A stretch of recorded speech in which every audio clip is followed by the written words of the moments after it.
Greetings, dear night owl, and welcome to tonight's history session designed for soothing bedtime storytelling. Whether this is your first time here or you're returning for another engaging narrative, I'm truly delighted that you've decided to join me this evening. As we embark on our voyage to the peculiar world of medieval medicine, I'd be curious to know where you're tuning in from and what time it is for you right now. We're always eager to learn about the locations of our community of nighttime historians. If you're enjoying this calm and reflective style of storytelling, please think about subscribing so you don't miss the next episode.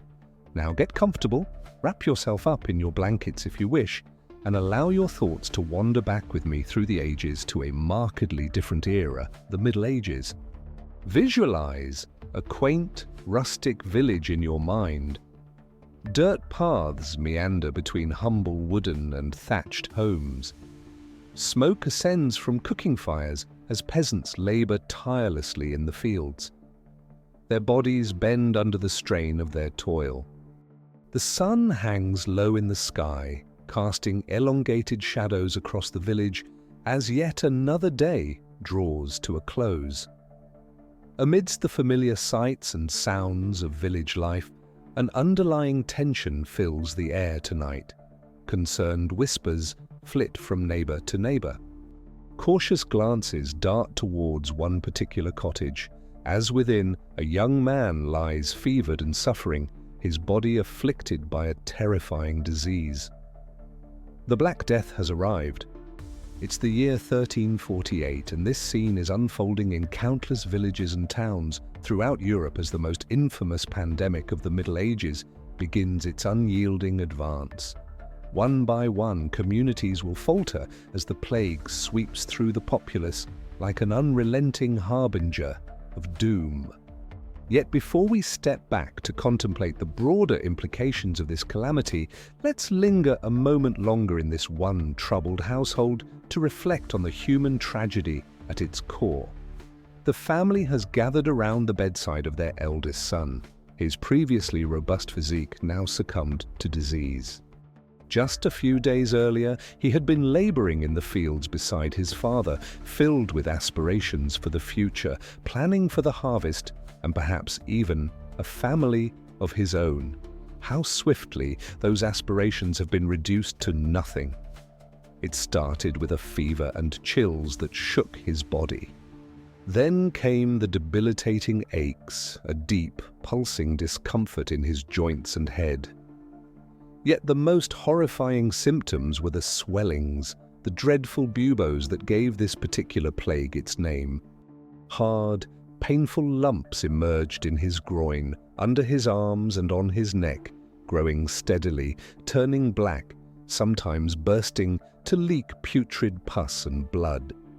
His mother has scarcely left his side, wiping his forehead with a wet cloth, whispering prayers, desperately concocting potions and remedies, hoping to fend off this invisible assailant. However, deep down, a grim reality begins to settle in her heart. She has heard the whispers, she recognizes the signs. The Black Death does not release its hold on its victims. In desperation, the family has even summoned the local healer, an elderly man who arrives reeking of garlic and mumbling incantations.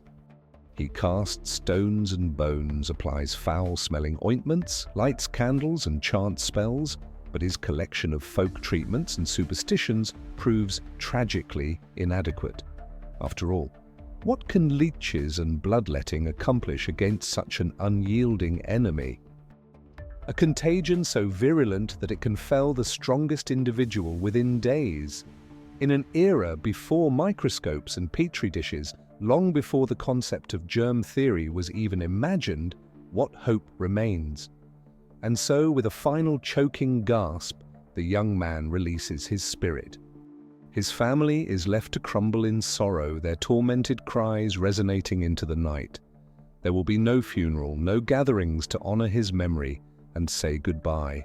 Such rituals have been prescribed to prevent the further spread of the disease.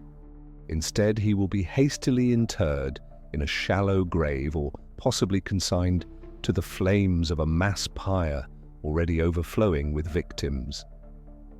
The sorrow experienced by his family is far from an isolated incident. Throughout this village and across the continent, similar episodes of heartbreak and anguish are taking place. As the grip of the Black Death tightens, it will affect every life.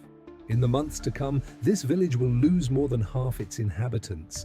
This staggering loss will repeat itself in numerous hamlets and towns. Fields will be left untended. Livestock will roam free as able-bodied workers fall victim to the plague. The social fabric will strain and fray as lords succumb alongside peasants. Those meant to provide leadership and support will themselves be brought low. Some fortunate souls may survive the disease, yet they will carry the physical and emotional scars for the remainder of their lives. Fingers, toes, and even limbs may be lost to gangrene. Their minds will be haunted by the remembrance of loved ones and entire families erased, snuffed out like numerous candles.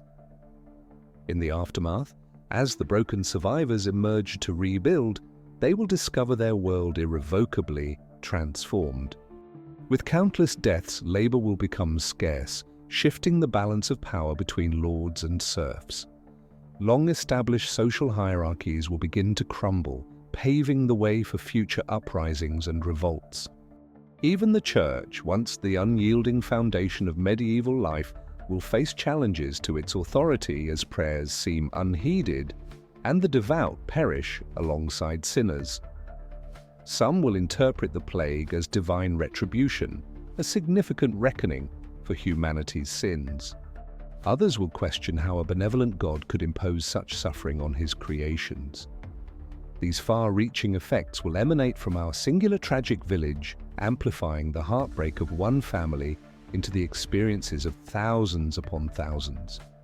The Black Death stands as a stark illustration of the fragility of life during a time devoid of modern medical advances, when just breathing the air around you could lead to your demise. Tragically, even in the intervals between these catastrophic pandemics, medieval individuals lived under the constant threat of illness and mortality.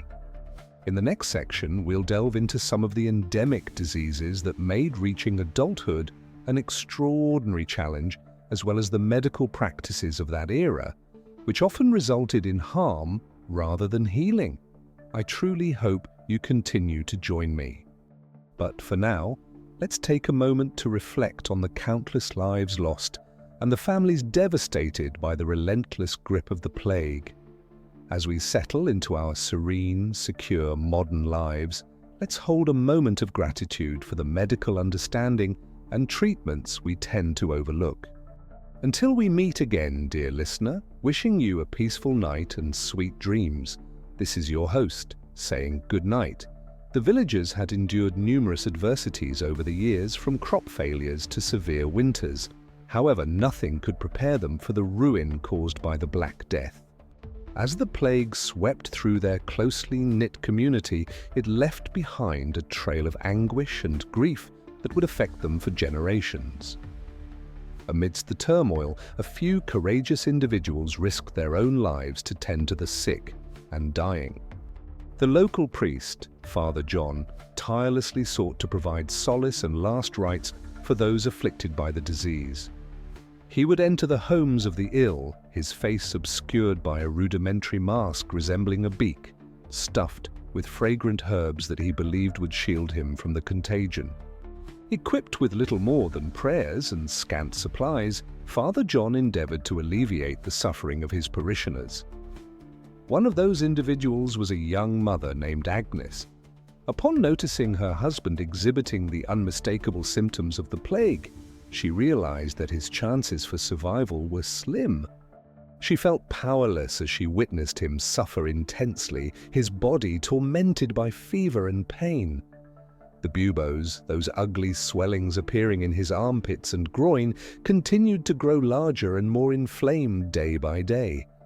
Agnes did everything within her power to ease his suffering, cooling his forehead with water and whispering gentle reassurances. Sadly, the plague was relentless, and he ultimately succumbed to the illness. Left grieving and isolated, Agnes faced the formidable challenge of providing for their 3 young children alone. She was incessantly worried about safeguarding them from the very sickness that had taken their father. The village bore the scars of devastation, with numerous families fractured by grief.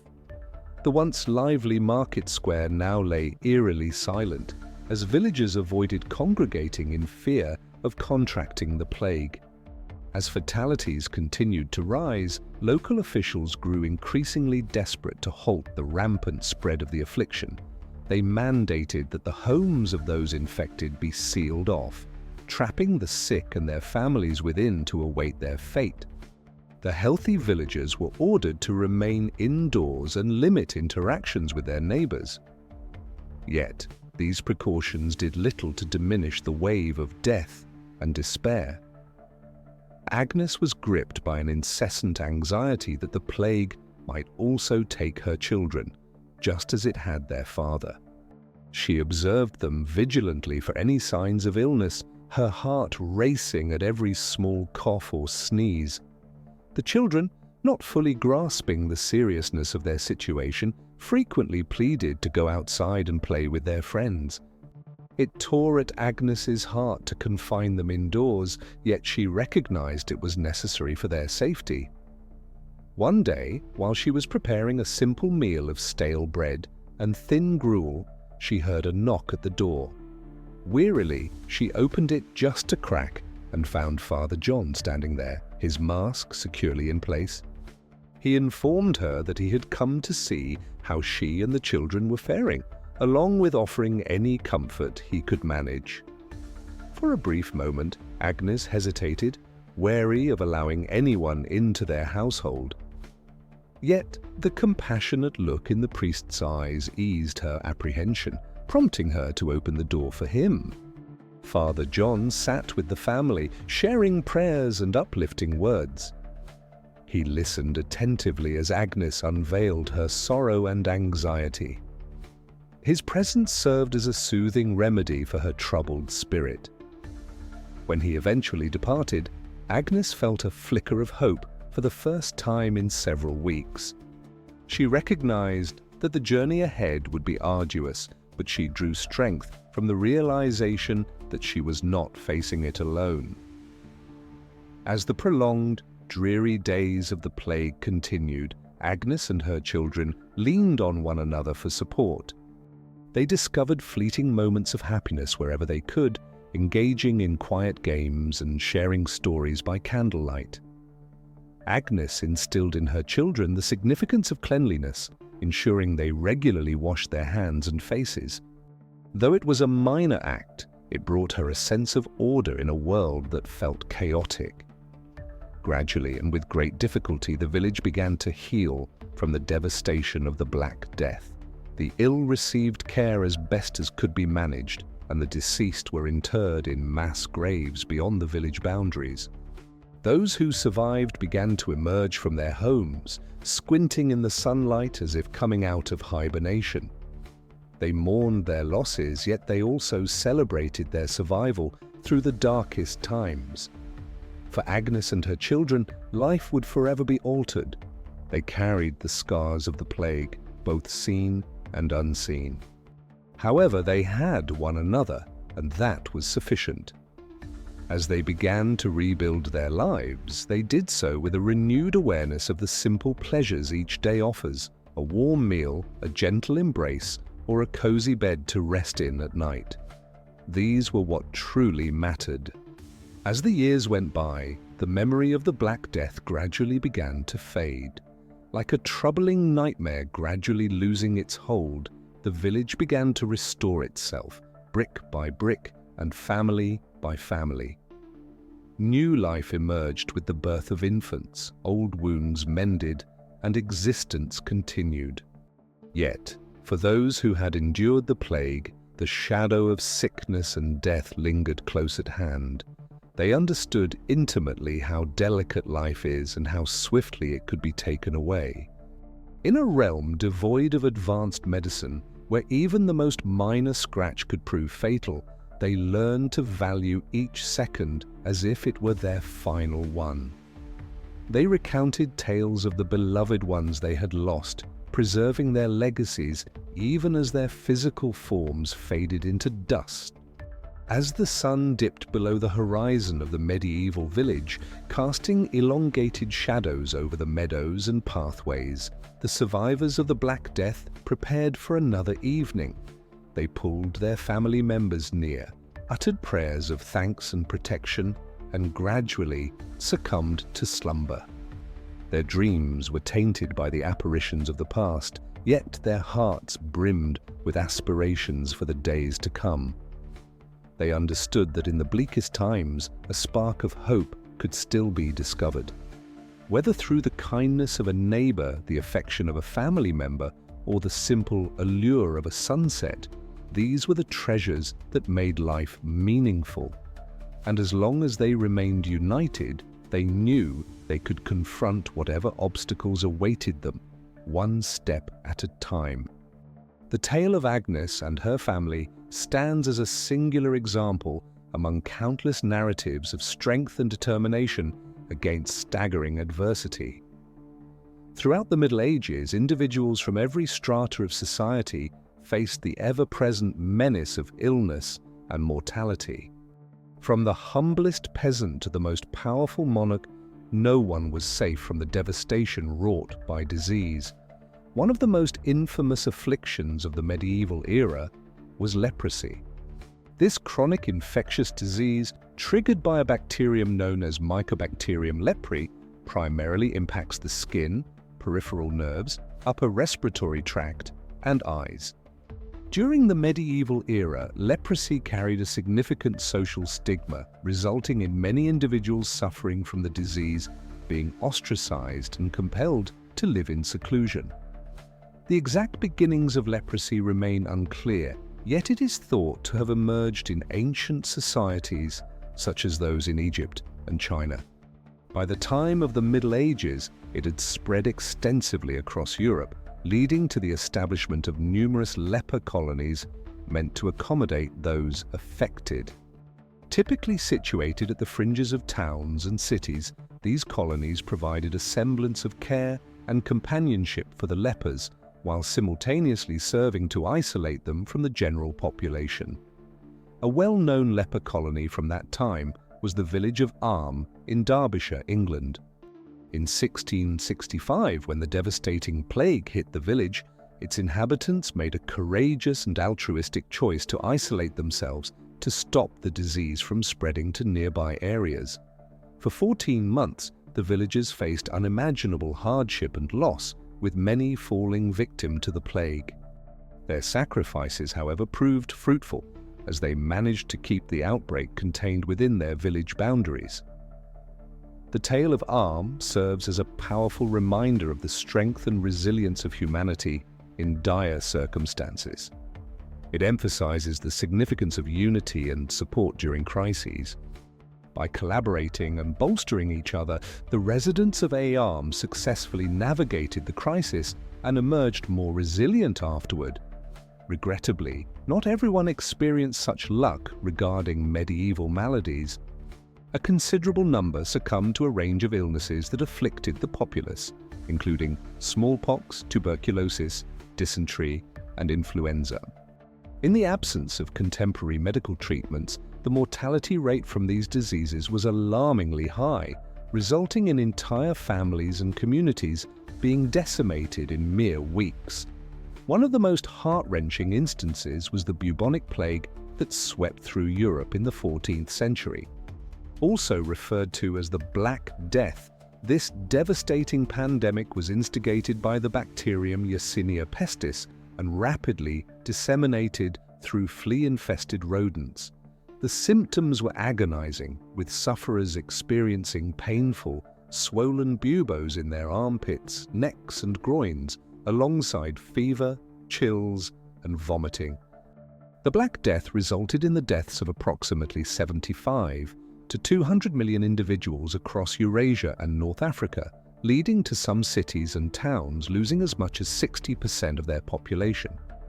The effects of this pandemic lingered for generations, leaving entire regions ravaged and sparsely populated. It served as a glaring reminder of how fragile life is when confronted with an invisible and lethal adversary. Yet amidst such profound sorrow, there were moments of hope and compassion. Healers and doctors dedicated themselves to treating the ill, frequently putting their own lives at significant risk. Religious organizations set up hospitals and hospices to assist the afflicted, offering comfort and peace during their final moments. Additionally, in some instances, like the village of Ayam, communities united to support each other and curtail the spread of the illness. These narratives illustrate that even during the bleakest times, the human spirit prevails. Through empathy, resilience, and collective strength, people in the Middle Ages discovered methods to manage the ever-present threat of illness and mortality. While we may never fully grasp the depths of their pain, we can honor their legacy by understanding their experiences and striving to create a world where no one endures such unimaginable trials alone. Reflecting on the impact of medieval diseases, it is important to recognize that many of the same obstacles that faced our ancestors are still relevant today. From the ongoing COVID-19 pandemic to the emergence of antibiotic-resistant superbugs, we continue to grapple with the global challenge presented by infectious diseases. Nevertheless, we are also equipped with resources and understanding that medieval individuals could hardly have envisioned. Breakthroughs in medical science, including vaccines, antibiotics, and state-of-the-art diagnostic tools, have equipped us with a fighting chance against even the toughest adversaries. While we certainly have a considerable journey ahead, we can take solace in the advancements we've achieved and the insights we've gained throughout the process. A key takeaway from this journey is the significance of public health initiatives in stopping the spread of illness. From fundamental practices like hand washing and sanitation to more sophisticated strategies such as quarantine and contact tracing, we now recognize the vital part these initiatives play in safeguarding our communities. We've also gained a deeper appreciation for the role of scientific investigation and teamwork in creating new treatments and therapies. The swift development of COVID-19 vaccines, for instance, showcases the strength of global collaboration and creative problem-solving in response to a worldwide emergency. Nevertheless, we continue to encounter considerable hurdles in ensuring fair access to healthcare and medical resources. Similar to the medieval era, marginalized groups frequently endure the harshest impacts of infectious disease outbreaks, facing limited availability of testing, treatment, and support services. Tackling these inequalities will necessitate a united effort from governments, healthcare providers, and civil society organizations. However, perhaps the most lasting lesson we can take from the history of medieval diseases is the necessity of compassion and empathy during times of suffering. Whether it's a neighbor afflicted by a plague or a loved one struggling with a chronic illness, we are all intertwined by our shared vulnerability and humanity. By reaching out to those in need, providing comfort and aid wherever possible, and collaborating to create a more just and equitable society, we can honor the memory of those who came before us and forge a brighter future for the generations that follow. It's a challenge that demands bravery, determination, and a significant dose of hope. Yet, the tales of our medieval forebears reveal a powerful truth. Even when faced with overwhelming adversity, the resilience of the human spirit shines through. So as we settle in for the night, let us embrace that spirit of tenacity and kindness. Let us acknowledge the sacrifices and trials endured by those who came before us, and may we find inspiration in their courage as we confront the obstacles of our current era. Ultimately, it is our collective humanity that will guide us forward. Within that shared humanity lies the hope and healing we so urgently seek. The flagellants paraded through the streets, their bare backs bleeding and raw from the lashes they inflicted upon themselves. They believed that through their self-punishment they could atone for the sins of humanity and convince God to alleviate the plague devastating their lands. As they cried out and writhed, spectators observed with a blend of reverence and apprehension. Some even participated, yearning for a sliver of hope amid the desolation. Yet, not all placed their faith purely in divine assistance. Throughout the monasteries and convents scattered across Europe, monks and nuns devoted themselves selflessly to the care of the ill and dying. They offered whatever little comfort they could muster, food, potable water, and a compassionate presence to those afflicted by the plague and other diseases. Many viewed this calling as holy, an expression of their Christian principles of charity and empathy. Among these caregivers was Sister Maria, a young nun stationed at a modest convent near Naples, Italy. Despite being in her early 20s, Maria had encountered her share of sickness and mortality. When the Black Death ravaged her community, she eagerly volunteered to assist the suffering, perceiving it as her sacred obligation. Day after day, Maria entered the makeshift infirmary where numerous plague victims lay in torment. The atmosphere was suffocating, thick with the stench of illness and hopelessness. But Maria continued her efforts, offering refreshing sips of water to those with dry lips and sharing quiet prayers with individuals in their last moments. It was an arduous and heartbreaking task. Nevertheless, she found solace in her faith and the conviction that she was fulfilling God's purpose. Despite the diligent attempts of caregivers like Maria, the impact of the plague was catastrophic. In some areas, it is believed that as many as 60% of the populace succumbed. Entire families were decimated, leading to ghost towns littered with the bodies of the unburied. It appeared that regardless of how fervently individuals prayed, repented, or searched for cures, death maintained its unyielding advance across the continent. For many, the overwhelming scale of the disaster resulted in a somber acceptance, a resignation to their fate. They interpreted the plague as a manifestation of divine wrath, an unstoppable force that could only be endured rather than vanquished. In a world where existence was already precarious and unpredictable, the looming threat of illness exacerbated the feelings of helplessness and inevitability. Yet, even in these bleak circumstances, rays of hope and advancement emerged. While medieval Europe struggled with the plague, the Islamic world was progressing in medical knowledge and practices. Scholars and physicians like Ibn Sina, also referred to as Avicenna, were compiling extensive medical encyclopedias that would shape healthcare for many years ahead. Born in 980 AD in what is now Uzbekistan, Ibn Sina was a genuine polymath, demonstrating excellence in diverse fields such as philosophy, astronomy, and poetry. However, it was his contributions to medicine that would gain him enduring fame. His most renowned work, the Canon of Medicine, served as a thorough guide to medical theory and treatment, drawing from both Greco-Roman and Persian traditions. This canon encompassed a wide array of subjects, including anatomy and physiology, disease diagnosis, and treatment. It introduced important concepts such as quarantine to manage the spread of diseases and highlighted the significance of diet and hygiene in preserving health. Ibn Sina also was a trailblazer in implementing clinical trials to assess the efficacy of treatments, a practice that would lay the groundwork for contemporary medicine. Although the canon was originally composed in Arabic, it was subsequently translated into Latin and other languages, amplifying its reach across Europe and beyond.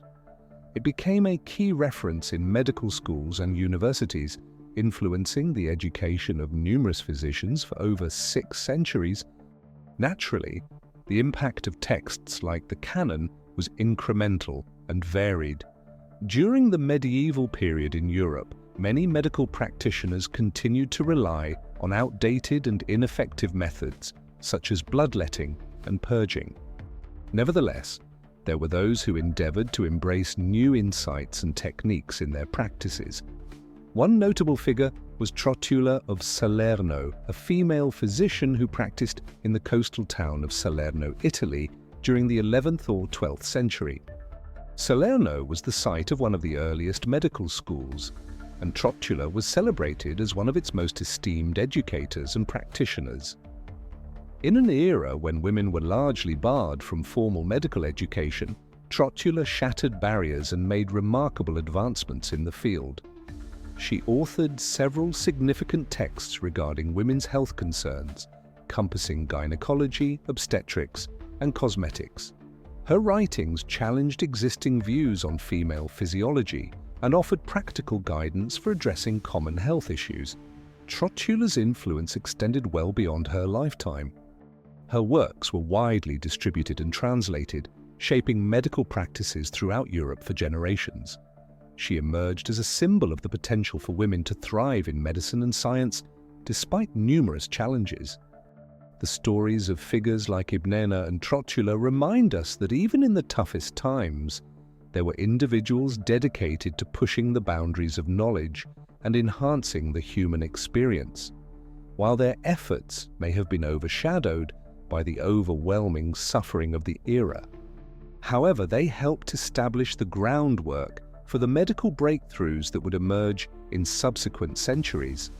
As we revisit our village ravaged by the plague, several years after the Black Death first appeared, we can observe small signs of improvement and resilience. The streets have seen a bit of cleaning, with gutters and basic sanitation systems aiding in the control of disease spread.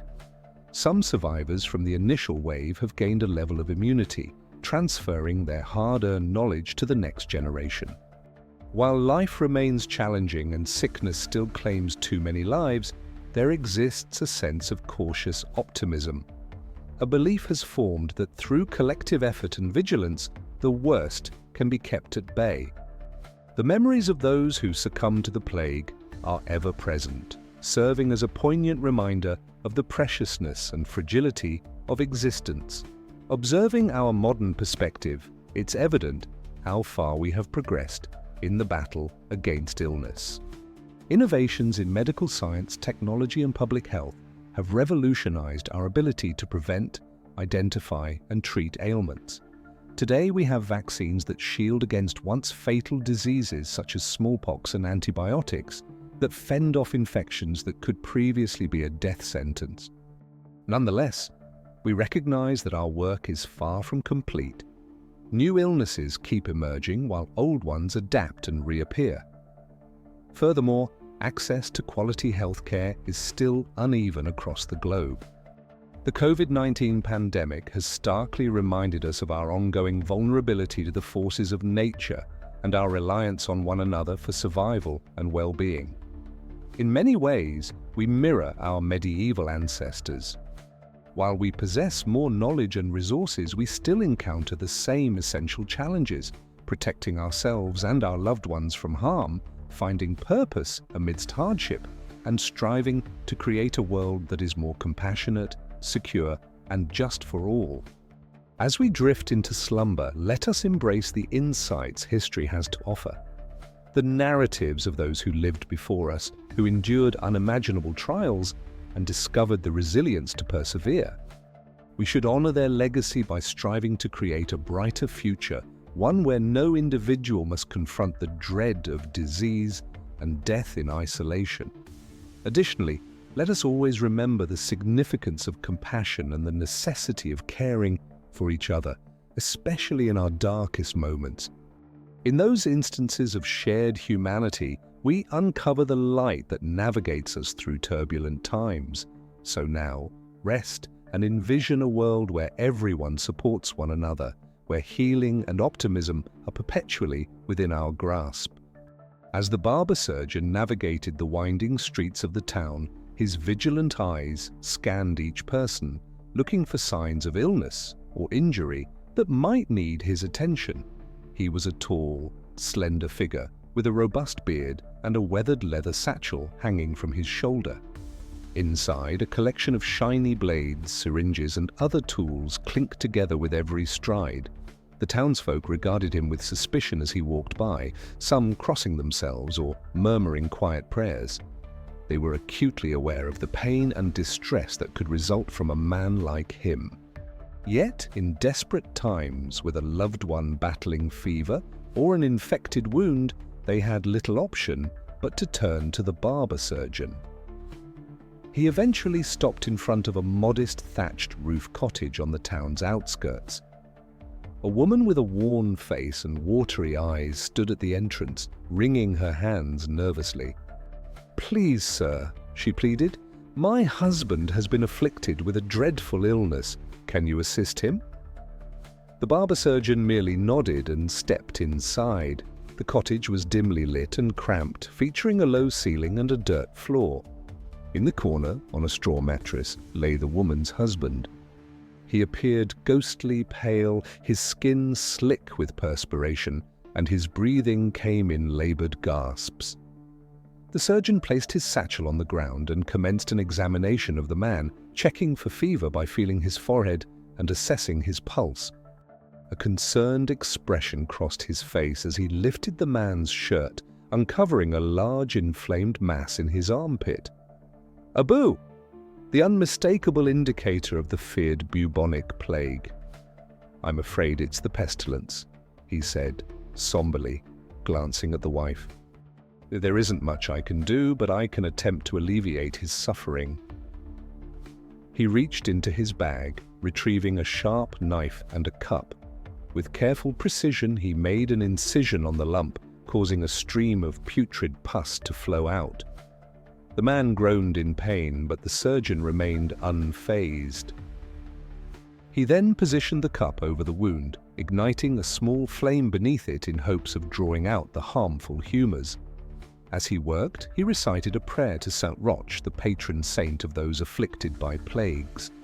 Having witnessed this fearsome illness claim countless lives, he understood that only divine intervention could truly rescue a person from its grip. The wife observed anxiously as the surgeon continued his treatment, applying poultices of herbs and a few drops of mercury to the injury. Deep down, she feared it was all in vain, that her cherished husband would soon become one of the fallen. Yet she held tightly to a faint hope, praying fervently for a miracle. Eventually, the surgeon stood up, wiping his blood-stained hands on a rag. "I've done all I can," he stated gravely. "Now it's in God's hands." He packed away his instruments, leaving a few scant supplies with the wife before departing.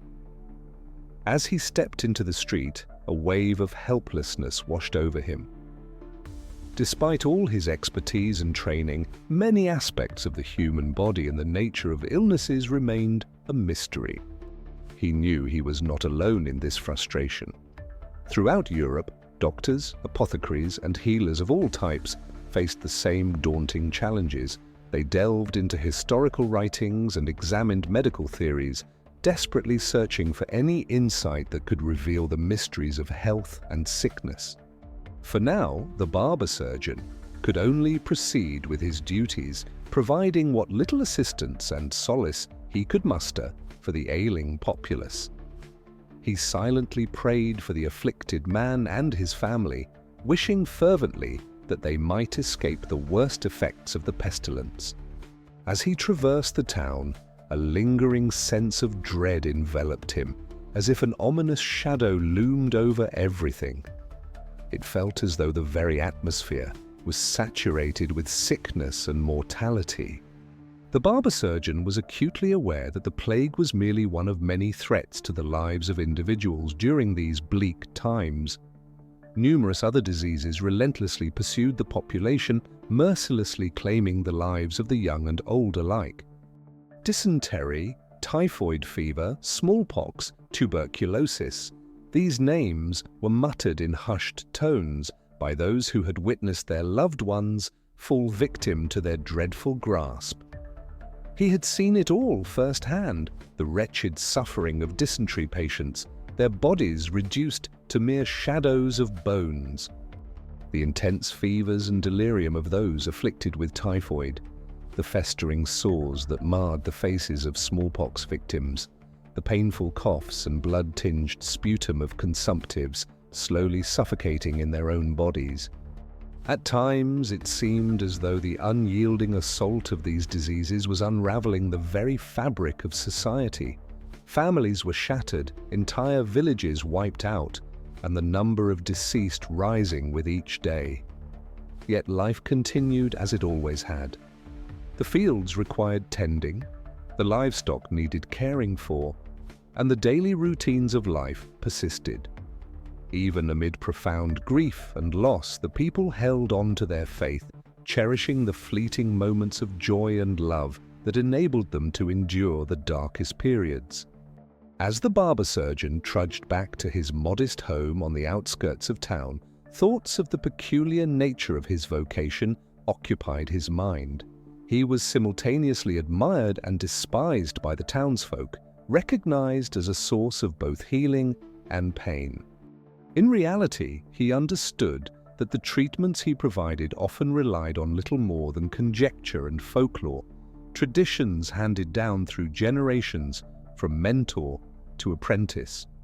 The humoral theory, which significantly influenced medieval medical practice by emphasizing the balance of the body's four essential fluids, appeared increasingly insufficient when confronted with the intricate truths of illness. Yet he also realized that his contributions transcended mere physical care. In an existence riddled with fragility and peril, he acted as a symbol of hope and support for those in anguish. He recalled the many hands he'd held as they passed from this life, the foreheads he'd cooled with cloths, and the soothing words he'd shared, the prayers he had murmured over those nearing death. This was a profound weight to carry, yet he bore it willingly, for ultimately, what could he do but provide whatever comfort and relief he could to those in dire need? In a world filled with sorrow and despair, it was often the smallest gestures of kindness and empathy that illuminated the darkest moments. Upon reaching his doorstep, he stepped inside and offered one last prayer for the souls of all who had succumbed to the relentless onslaught of illness. "May they find tranquility in the afterlife," he whispered, "and may those who remain possess the fortitude to continue in their absence." With that, he closed his eyes, allowing the exhaustion of the day to envelop him, aware that the morning would bring new trials and tribulations, yet perhaps also the faintest hint of hope amidst the encroaching shadows. As the barber surgeon navigated the winding streets of the town, he was a figure of significant repute. Whispers trailed behind him, some hailing him as a talented healer, while others spoke ominously of patients who had suffered grim outcomes under his care. The reality, as is often the case, likely resided in the middle ground. He presented an imposing presence as he sauntered into the bustling market square, his leather apron marked with the unmistakable signs of his profession. Alongside him hung a collection of shining blades, tools, and various instruments whose functions were best left to the imagination. The townspeople regarded him with caution, uncertain whether to approach or maintain their distance. Yet approach they did, for what alternatives did they have? In an age where even the slightest cut could become infected and lead to a prolonged, painful death, the expertise of a barber surgeon was perpetually sought after. Thus, a line began to form. The townsfolk queued up to entrust their lives and health to this enigmatic figure. One by one, they came forward, revealing their ailments and injuries: a farmer with a hand mangled by a plough blade, a frantic mother trying to save her feverish child, an elderly man with skin ravaged by weeping sores. The barber surgeon listened to each case carefully, his expression unreadable beneath his bushy beard. For some, he dispensed potions and tinctures crafted from herbs and substances known only to him. For others, he suggested more invasive options, such as bloodletting to restore balance to the humours or the use of leeches to draw out contaminated blood. And for a few unfortunate souls, he bleakly proposed surgery, an amputation to halt the spread of gangrene, or the excruciating procedure of trepanation to relieve cranial pressure. All the while, a question lingered. Were these methods genuinely effective, or merely the desperate attempts of a society still grappling with the true origins of illness and disease? It was a query that even the most knowledgeable medical experts of the time found challenging to address. The medieval comprehension of the human body and its functions was, in reality, severely lacking. Healers and physicians were influenced by ancient beliefs and superstitions that, while occasionally holding some truth, were often drastically inaccurate. Foremost among these was the four humours theory: blood, phlegm, black bile, and yellow bile, which were believed to dictate health and temperament. An imbalance among these humours was thought to be the primary source of many illnesses, with treatments aimed at restoring harmony through any means deemed necessary. This frequently resulted in methods that, viewed through a modern lens, appear misguided and, at times, utterly barbaric. Bloodletting, for example, was a widely practiced remedy based on the conviction that removing excess or bad blood could heal various conditions. In truth, it merely weakened already vulnerable patients and in some cases likely expedited their death. The application of leeches and other parasites to extract harmful humours was commonly accepted despite scarce evidence supporting their usefulness. Even more outlandish remedies were prevalent, such as applying hot poultices made from dung or decaying flesh, consuming powdered mummies or unicorn horns, and employing charms and amulets to fend off malignant spirits believed responsible for illnesses. Perhaps the most frightening of all was trepanation, the process of drilling or scraping holes into the skull to treat everything from migraines to epilepsy to psychiatric disorders.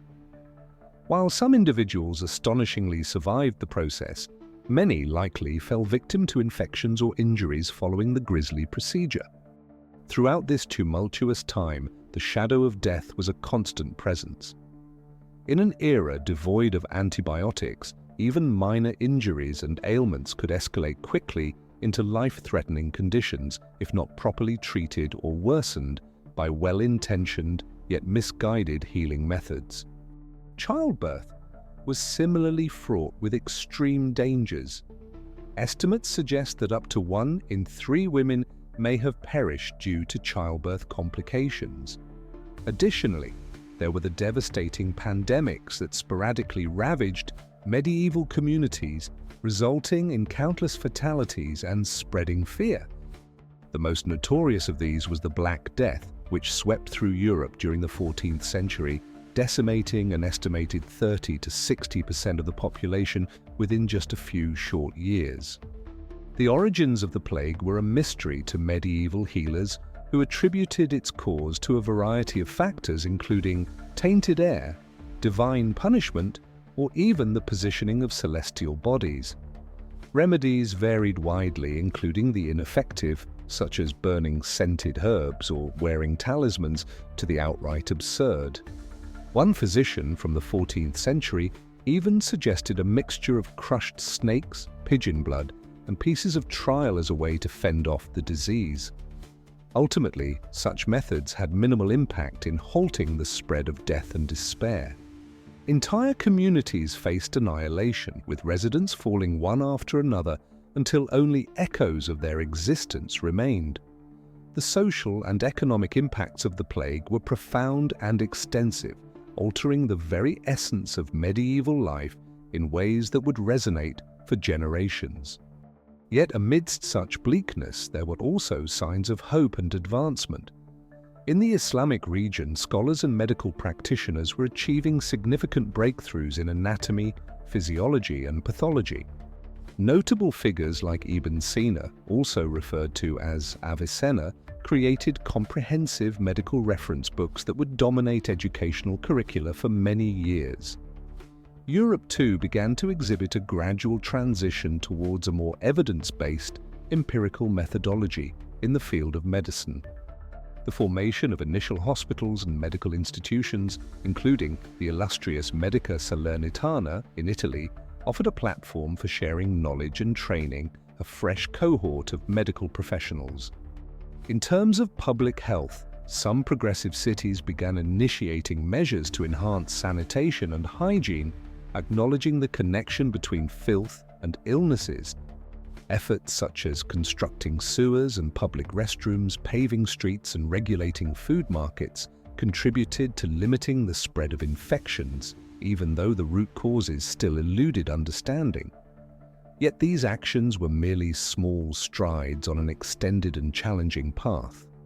For the overwhelming majority of individuals during the medieval era, existence remained a fragile endeavor, constantly vulnerable to the threats of famine, warfare, and disease. The notion of a life devoid of the ever-present shadows of death and affliction was nearly unimaginable. Nonetheless, gradually, a new reality was beginning to take shape. With every year that passed, every new insight and innovation, the shadows of superstition and ignorance were slowly yielding to the enlightenment of reason and scientific inquiry. The journey would be long and fraught with obstacles and setbacks. However, the goal was evident for the barber surgeon making rounds in that unnamed medieval settlement. Undoubtedly, such high-minded considerations were far from his thoughts. He inhabited a realm filled with blood and infection-tormented patients and gut-wrenching decisions where life and death hung precariously in balance. Yet in his own capacity, he was also part of the grand human endeavor to gain knowledge, to assert control over the unseen forces that influenced our fragile lives. Through relentless experimentation and the hard-won insights shared across generations, he and his peers were laying the groundwork for the future medical breakthroughs. Thus, he persevered, applying his skills and wielding his instruments, doing what little he could to alleviate the suffering of those around him. It was a daunting and often unappreciated responsibility, yet it was one that needed to be fulfilled. Confronted by the vast uncertainties and relentless harshness of the universe, what option did anyone have but to extend a hand into the abyss, to offer solace and healing, to resist the encroaching darkness? These reflections coursed through the barber surgeon's mind as he returned to his modest dwelling that evening, his apron laden with the fatigue of the day's efforts. The dawn would usher in more of the same, an abundance of suffering, apprehension, and fierce struggles against the onslaught of illness and decay. Yet, in this moment, he could find rest, reassured by the knowledge that he had contributed to alleviating human anguish. Ultimately, that may be all we could aspire to improve the world slightly from the state we found it, to sow the seeds of a brighter future, even if we ourselves would not witness its bloom. It was a delicate yet vibrant hope that illuminated the hearts of caregivers, visionaries, seekers, and wise individuals who dared to envision a realm free from the grip of death. Therefore, let us toast to these uncelebrated champions of the medieval era, the barber surgeons, the healers, the alchemists, and apothecaries who persevered against staggering challenges to keep the spark of hope alive. Their legacy is inscribed in blood and labor in the heart-wrenching cries of the ailing and the suffering. Yet, this legacy reverberates through the ages, laying the foundation for the modern medical advancements we often overlook. Let us never forget the hard-earned lessons from those dark and trying times, the stark reminders of our vulnerability and the value of life.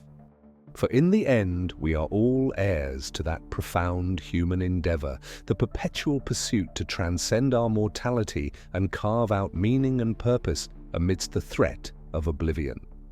It is a challenge that persists even in today's shining corridors of hospitals and research institutions, evident in the steadfast resolve of healthcare professionals and the unyielding spirit of patients along with their families. Although the journey ahead may be lengthy and riddled with challenges, we can find comfort in the understanding that we are not walking it by ourselves, that we belong to a remarkable and honorable tradition that traces back to the very origins of society. Therefore, let us continue forward, equipped with the hard-earned insights of generations past, led by the illumination of reason and empathy, ever striving towards that radiant ideal, a world where the shadow of death and affliction holds no power, where every newborn is given the opportunity to enjoy a life filled with dignity and purpose, free from the torment of illness and hopelessness. This is a realm that may always seem just beyond our grasp. A vision that might never be fully achieved, yet it remains a vision worth fighting for. A cause worth living for. A dream that has propelled humanity through its darkest hours and coldest winters. Thus we persist, you and I, the living and the departed, the visionaries and the caregivers, the barber surgeons and plague doctors, all united by that profound and awe-inspiring essence that defines the human experience. Let us never forget that beauty, even amidst the shadows and despair. May we continually reach for that better, more compassionate world, a realm where love and light dominate. Ultimately, that is all we possess, the love we share, the light we ignite, the dreams we dare to pursue. Life is a delicate and transient gift, yet it is ours to cherish, nurture, and defend. So let us step forward, you and I, into the vast unknown, armed with the courage of our beliefs and the strength of our compassion. Let us resist the fading of the light now and forever. For as long as we draw breath and hold on to hope, let us remember the barber surgeon and his counterparts, those courageous and scarred individuals who preceded us, who persevered even when faced with insurmountable challenges. Let us pay tribute to their memory by continuing their work, embracing the mission of healing and optimism, by allowing ourselves to envision a future that transcends the spectre of mortality. Before us lies a long and twisting path, marked by both tears and laughter, sorrow and joy, as well as immeasurable pain and beauty. Yet, it remains our journey to traverse, our tale to narrate, our heritage to bequeath. So let us journey together, united in spirit and purpose, now and forever, even to the farthest reaches of the earth. Ultimately, that is all we can accomplish, standing united against the shadows, reaching into the unknown, lighting a flame in the world's window, and daring to aspire for brighter tomorrows. As the barber surgeon traveled from one village to the next, he carried with him an assortment of tools and methods that were standard in medieval healthcare. His equipment comprised razors for bloodletting, leeches for extracting harmful humors, and even rudimentary drills for trepanation. This procedure involved creating openings in the skull to alleviate pressure or exorcise evil spirits.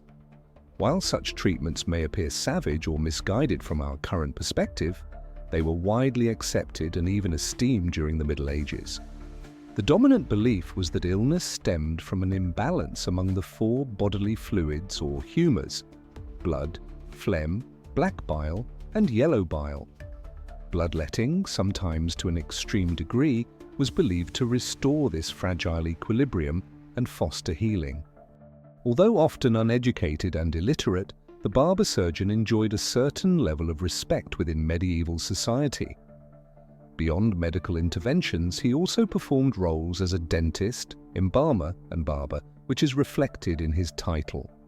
Nevertheless, the absence of structured education and reliance on established customs instead of scientific methods meant that these medical practitioners frequently caused more harm than healing. Consider the case of a young woman afflicted with a high fever and immense abdominal discomfort.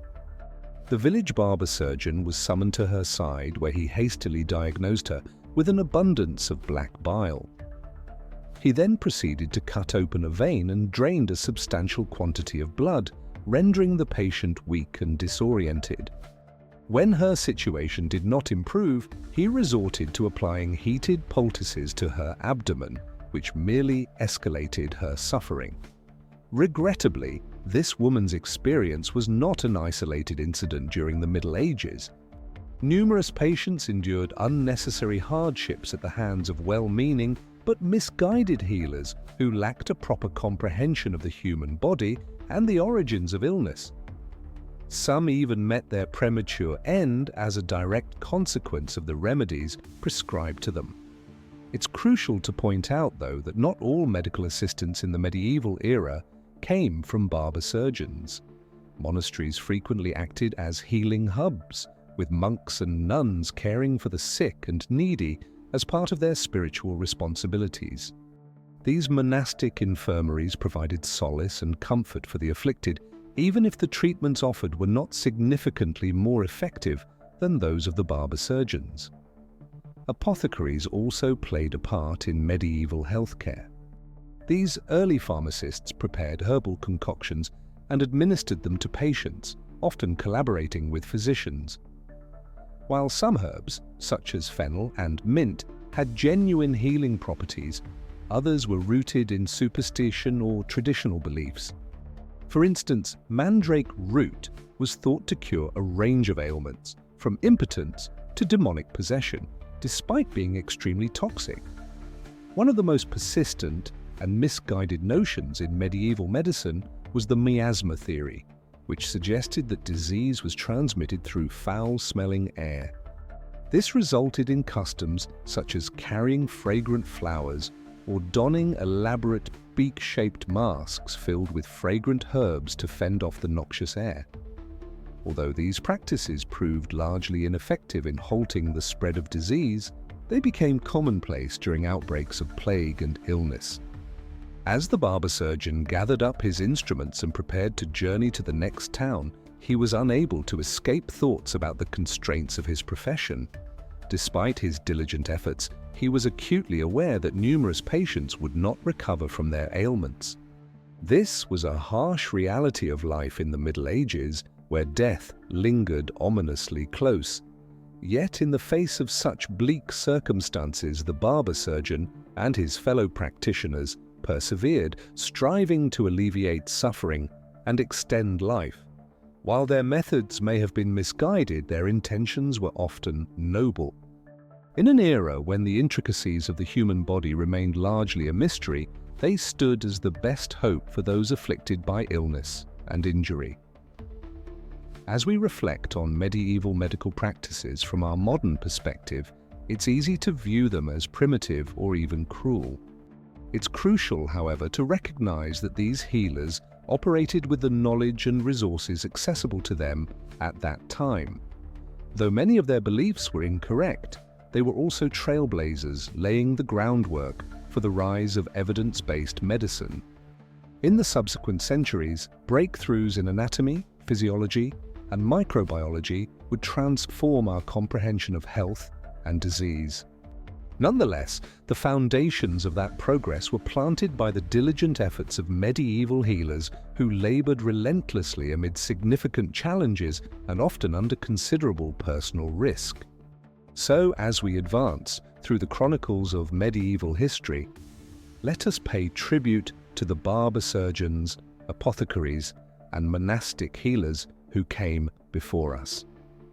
They may not have possessed all the solutions, but they posed the right inquiries that directed us toward deeper comprehension. For this, we owe them our sincere appreciation.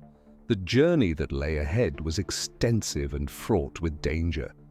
As endemic illnesses continued to ravage medieval populations, from the congested and unsanitary cities to the battlefields left in ruins, illness and mortality were constant companions, affecting the wealthy and the impoverished alike. Dysentery, a distressing and frequently lethal infection of the digestive tract, thrived in the unhygienic conditions of that era. Originating from tainted food or water, it could swiftly infiltrate entire communities, leaving behind a trail of pain and despair. The alarming symptoms, including severe abdominal pain, fever, and bloody stool, instilled fear in medieval households. Typhoid fever, another illness spread through contaminated water, was similarly catastrophic. Transmitted through the feces of those infected, it could decimate entire families within days. The high fever, skin rash, and delirium it brought were a source of immense sorrow for those witnessing their loved ones succumb to its effects. Smallpox, a highly infectious viral illness, represented one of the most dreaded afflictions during the Middle Ages. Its victims were marked with painful, thick blisters that often resulted in enduring scars or blindness. In a time before vaccines existed, it claimed countless lives, leaving entire communities in despair. Tuberculosis, a bacterial disease primarily targeting the lungs, was yet another common fatality. Its slow and debilitating nature could persist for years, leaving those affected frail and coughing up blood. In the cramped living conditions typical of the period, it could easily spread among individuals, wiping out entire households. The ramifications of these illnesses were felt throughout all tiers of society, from the humblest peasant to the mightiest king. Armies faced weakness from dysentery and typhoid, rendering them susceptible to defeat in combat. Kingdoms endured tremendous upheaval from the loss of pivotal leaders and the widespread economic destruction brought on by rampant illness. Yet perhaps the most profound impact fell on the everyday people whose lives constantly revolved around battling sickness and scarcity. For these individuals, the risk of falling ill was heightened by persistent malnutrition and the looming threat of starvation.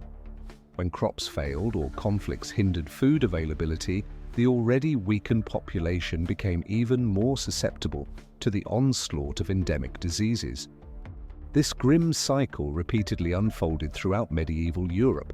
A poor harvest could precipitate significant hunger, which would subsequently compromise the immune systems of entire communities. This rendered them more vulnerable to diseases such as tuberculosis and smallpox, which could rapidly proliferate among the malnourished. Consequently, the result was a cascade of pain and mortality that could take years to mend. For typical medieval families, this reality meant existing in a perpetual state of anxiety and sorrow. They could lose a child to dysentery one year and a parent to tuberculosis the next. The threat of illness was a constant presence, striking the young and old alike. In a society devoid of modern medicine or social safety nets, the death of a primary wage earner could spell disaster for an entire family. Yet amid such ceaseless hardship, medieval communities discovered ways to persevere. They united during crises, sharing their scant resources and attending to the ill and dying as best they could. They found comfort in their faith, appealing for relief from the afflictions that plagued them. Gradually, though painfully, they began to garner the knowledge and practices that would eventually pave the way for improved health and increased longevity. Advances in hygiene and sanitation emerged from the Islamic world, alongside a heightened focus on empirical observation and experimental methods. In Europe, the emergence of universities alongside the revival of ancient medical writings paved the way for a more methodical approach to healing. Progress, though, was gradual and inconsistent. For most individuals living in the medieval era, existence remained harsh, cruel, and brief. They lived and passed away at the mercy of forces well beyond their influence, from the tiny pathogens that decimated their health to the social and economic structures that kept them entrenched in poverty and filth. Reflecting on this bleak period in our history might evoke feelings of hopelessness and despair. Nonetheless, we should also celebrate the extraordinary resilience and determination of the human spirit, which enabled people in the Middle Ages to endure unfathomable trials and persist despite overwhelming adversity.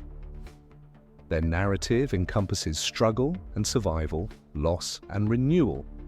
And although we now inhabit a world equipped with antibiotics and vaccines, we remain vulnerable to the realities of disease and death. It serves us well to heed the lessons imparted by our medieval forebears, who confronted the terror of illness with bravery, empathy, and an unwavering determination to persevere.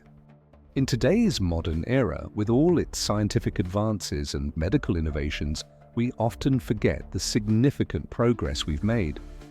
We take for granted the antibiotics that can eliminate life-threatening infections with just a few doses, the vaccines that have obliterated smallpox and polio, and the sanitation systems that ensure clean water and livable cities. However, these were luxuries beyond the imagination of those in medieval Europe. They lived in a reality where even a small abrasion could result in lethal sepsis, where childbirth was a perilous experience that cost many mothers and infants their lives, and where a simple bout of diarrhea could be fatal for the weak or elderly. Faced with such dire circumstances, they turned to the only sources of solace and hope that were available, their faith and their communities. Religion was crucial to life during the medieval period, providing not just spiritual support, but also tangible help during crises. Monasteries and convents operated as hospitals and hospices, caring for the sick and dying when no one else was available. Places of pilgrimage, such as the shrine of Thomas Becket in Canterbury or the relics of the True Cross in Jerusalem, attracted vast crowds of desperate seekers, each longing for miraculous healing or divine aid. While the efficacy of prayer and faith-based healing might appear to today's society as mere superstition, for medieval individuals they represented a crucial support system in an era when medical options were severely limited. However, even the most devoted could not avoid the harsh realities faced during the Middle Ages. The onset of the Black Death in the 14th century, which took the lives of up to half of Europe's population, was often interpreted as a divine punishment for humanity's sins. Some individuals resorted to extreme acts of penance, such as the flagellants who traversed the countryside, scourging themselves in a frenzied attempt to repent for their wrongdoings. Others looked for scapegoats amid the turmoil, often targeting marginalized groups such as Jews and lepers who were unfairly accused of causing the spread of disease. The witch hunts, which intensified during the early modern period, were rooted in the medieval fears and superstitions where any misfortune could be blamed on sinister spells or demonic forces. Within this climate of fervent belief and deep-seated dread, there were nevertheless signs of progress and hope. The Islamic world, with its sophisticated hospital systems and focus on empirical research, advanced medical knowledge significantly. During this period, scholars like Ibn Sina, known as Avicenna in the West, and Al-Razi made groundbreaking strides in understanding anatomy, physiology, and illness. And in Europe, the founding of medical faculties, such as the one in Salerno, Italy, represented an initial move towards a more scientific methodology in healing practices. At this institution, students acquired knowledge not only from ancient literature, but also through practical interactions with patients, including the dissection of cadavers to enhance their comprehension of human anatomy.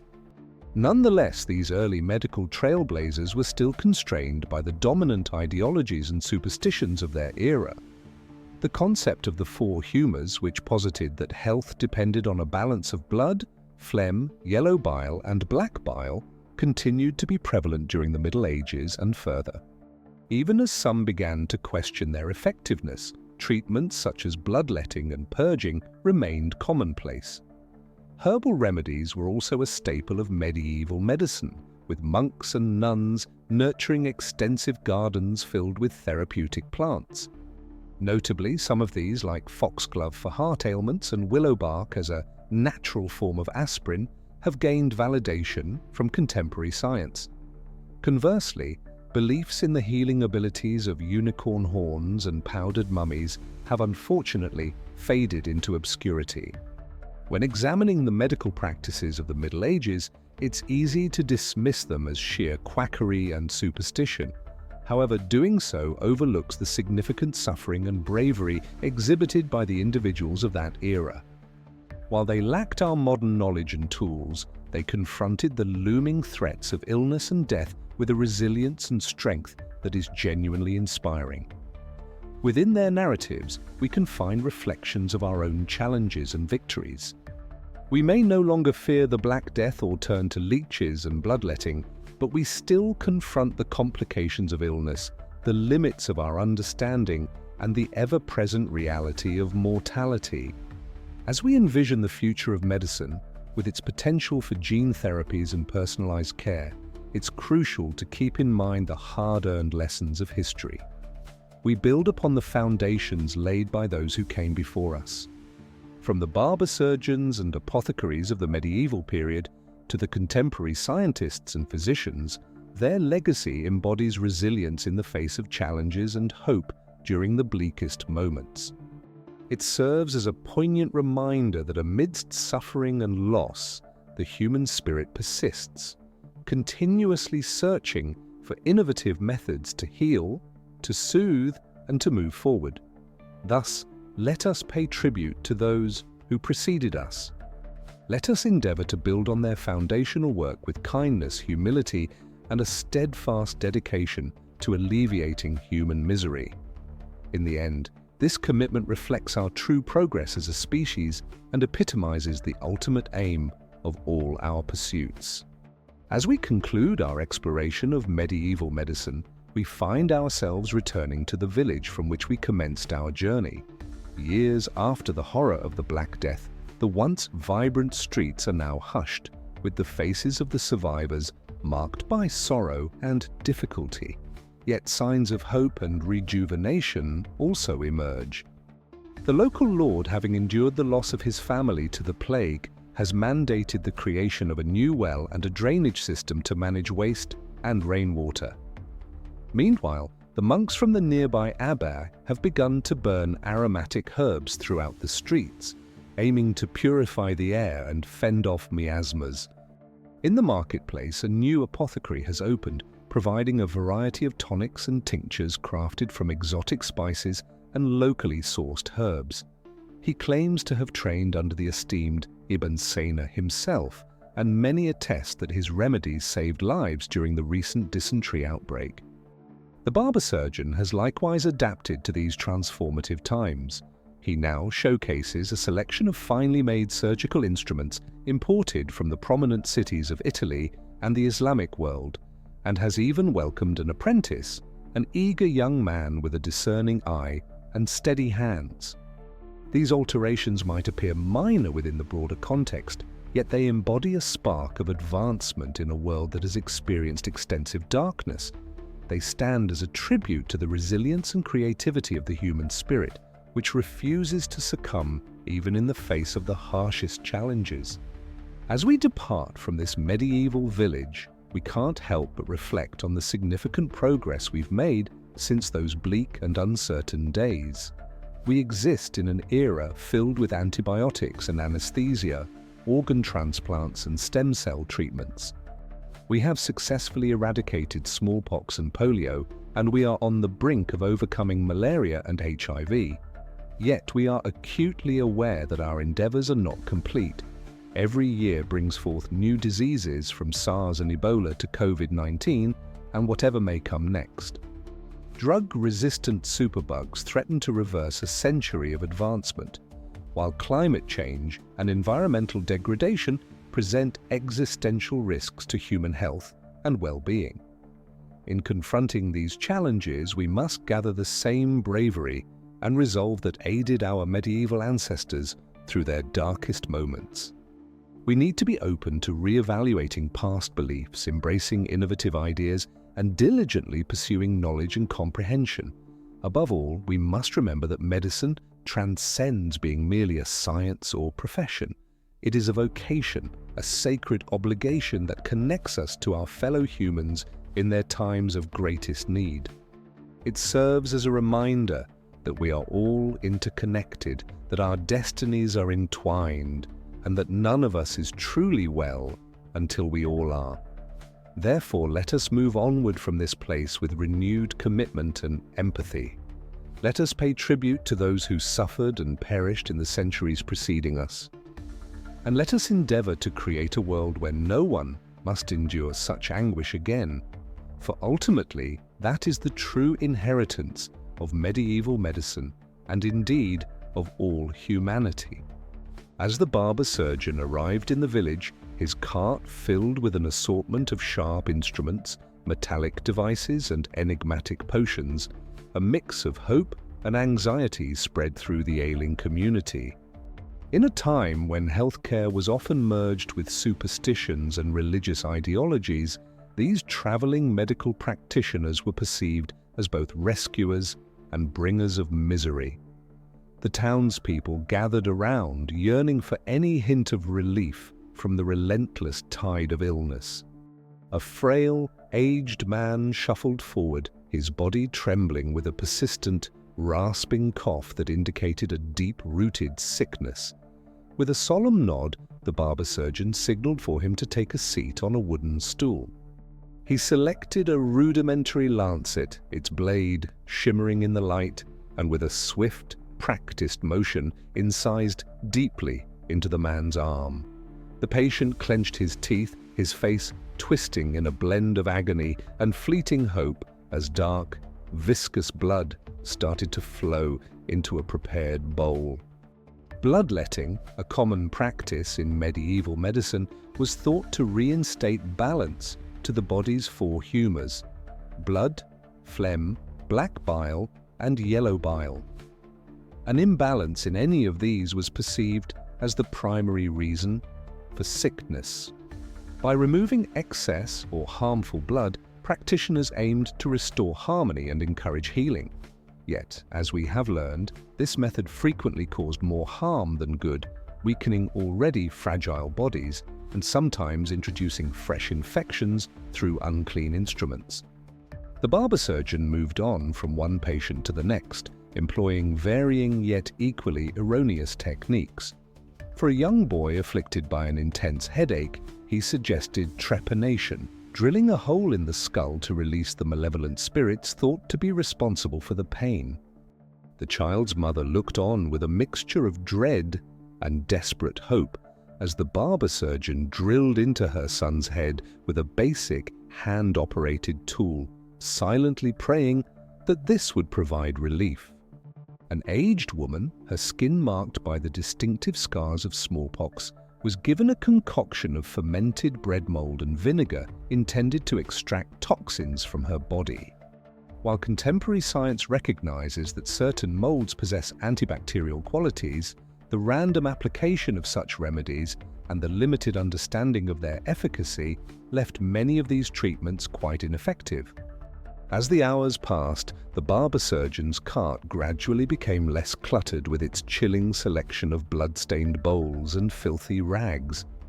In the town square, an atmosphere of both anticipation and dread filled the air. Some individuals claimed to feel re-energized after their treatments, while others began to experience the early signs of new fevers and infections.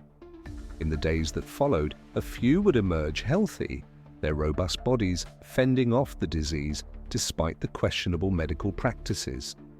Conversely, others would succumb to the very illnesses that the treatments were supposed to remedy, their frailties compounded by those interventions. This was the delicate balance between life and death amid the turmoil of medieval healthcare. As darkness descended, the barber surgeon gathered his supplies and readied himself to continue to the next village, leaving behind a legacy of blood, optimism, and grief. For the townspeople, the looming threat of sickness was a constant companion. Their reliance on faith and the hope for relief through hardship served as their sole comfort in a reality where the actual origins of ailments remained enigmatic.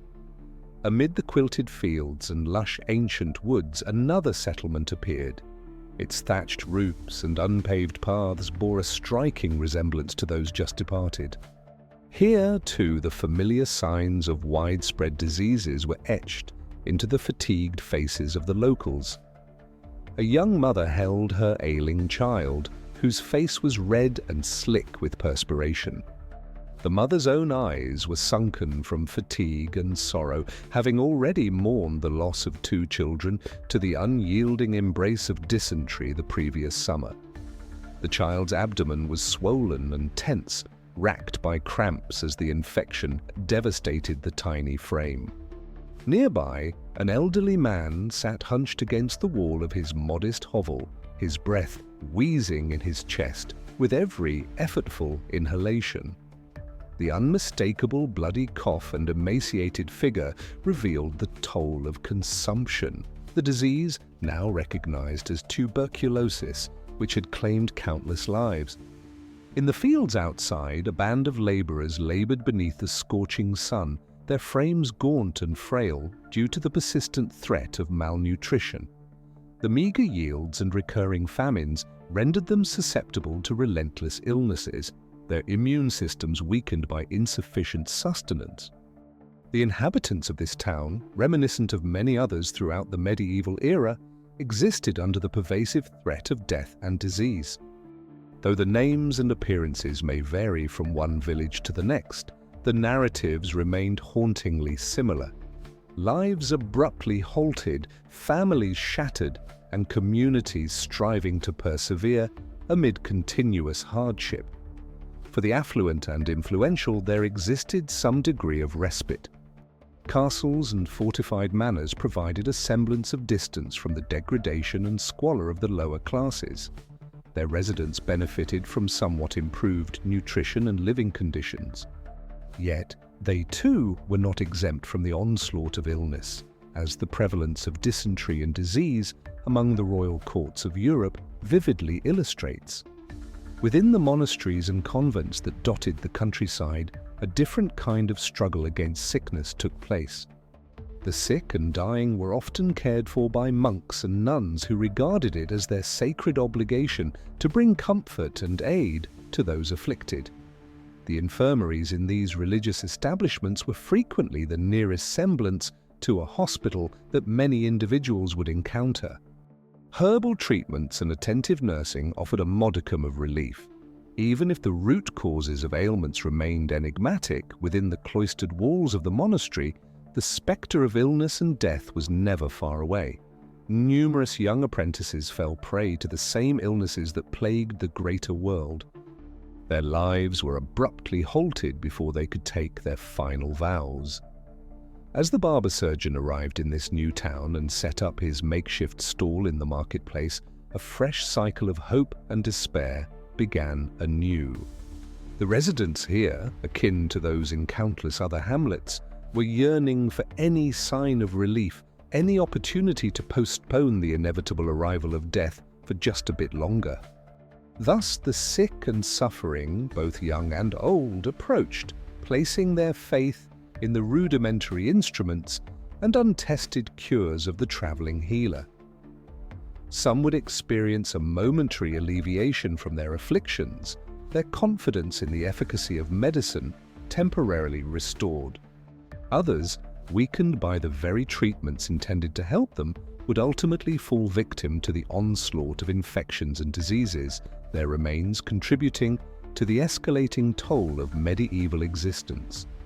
It was a perpetual interplay of life and death unfolding against the backdrop of a world still veiled in the complexities of the human body and the forces that threatened its existence. As the barber surgeon packed his cart up for yet another departure, the cycle of hope and despair marched onward unceasing. For the inhabitants of this village, just like many others, the relentless battle against illness and affliction was a constant reality, a struggle that would persist for generations. The path ahead unfurled, a trail of dust and grit winding its course through the verdant countryside. The barber surgeon urged his horse onward, the cart creaking and swaying beneath the weight of his equipment and remedies. In the distance, the towers of a majestic cathedral reached skyward, a monument to the faith and devotion of the people who lived and died in its presence. For many, the assurance of salvation in the afterlife was the sole consolation in a world often rife with anguish and hardship. As he neared the borders of the next village, the barber surgeon could already discern the unmistakable indications of sickness and maladies. A cluster of peasants with sunken cheeks and vacant eyes gathered around a tiny flame, trying to find warmth and comfort amid their suffering.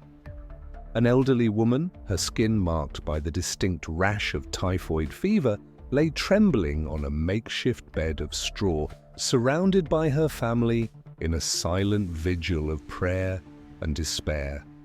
A young boy, his body convulsing uncontrollably from epilepsy, writhed and cried out as his mother desperately attempted to calm him.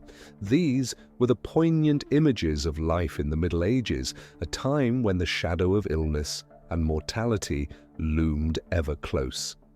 For the people in this era, the hope for relief came through prayer and pilgrimage, through the veneration of holy relics and sacred rites, often their sole source of comfort. Setting up his stall in the town square, the barber surgeon was met with a blend of optimism and trepidation. The residents here, much like those in countless other locales, were yearning for any opportunity to alleviate their pain, any flicker of hope in a world frequently overshadowed by gloom. As the first patient settled onto the wooden bench, the barber surgeon reached for his instruments, his mind already racing through potential diagnoses and treatments. Could it be a buildup of black bile that required expulsion? Perhaps a spiritual affliction needing the application of blessed water and supplication? He resolved to apply the skills and wisdom inherited from generations of healers, even as the real origins of ailments remained elusive. In an age where the intricacies of the human body were still a mystery, and the tiny agents of illness were yet undiscovered, he could only wish that his endeavors would afford some small measure of relief to those in distress. As the hours progressed and patients filtered in and out, the barber surgeon felt an overwhelming sense of powerlessness against the backdrop of relentless pain and suffering. For every individual he managed to save and every condition he alleviated, countless others succumbed, their lives devastated by forces he could neither comprehend nor control. Nevertheless, he continued to push onward, motivated by a deep sense of obligation and faith in the art of healing, regardless of how limited or skewed it might have seemed. In a reality where life could end so abruptly, and where the shadow of death was a constant presence, he committed to easing the suffering of those who sought his help. As twilight descended upon the medieval town, stretching long shadows over the cobbled pathways and thatched homes, the barber surgeon gathered his instruments, ready to move on once again. The journey ahead was long and fraught with uncertainty, with the trials he would encounter looming large. Yet, in this moment, he found comfort in knowing he had made a meaningful impact, no matter how small, in the lives of those he served. In an era often shrouded in gloom and hopelessness, that flicker of hope and compassion was indeed invaluable. As he steered his cart out of town, the barber surgeon contemplated the state of medicine during his time. The guiding theories and practices handed down through many generations of healers appeared glaringly insufficient when faced with the multitude of illnesses that affected the medieval populace. The miasma theory, suggesting that diseases were spawned from foul, odorous air, remained influential among many healthcare practitioners. Additionally, the common belief that celestial bodies could affect health and well-being led some individuals to consult astrologers and fortune tellers during times of illness. Even the occupation of apothecaries with their extensive collections of herbs, tinctures, and potions was frequently more influenced by superstition than by any genuine comprehension of the human body and its functions. The practice of using charms, amulets, and various mystical artifacts was prevalent as people sought ways to fend off the omnipresent dangers of disease and death. Yet within the realm of ignorance and misapprehension, there were signs of advancement and enlightenment. In the Islamic realm, scholars such as Ibn Sina were achieving significant progress in the field of medicine, laying the groundwork for a more scientific perspective on healing.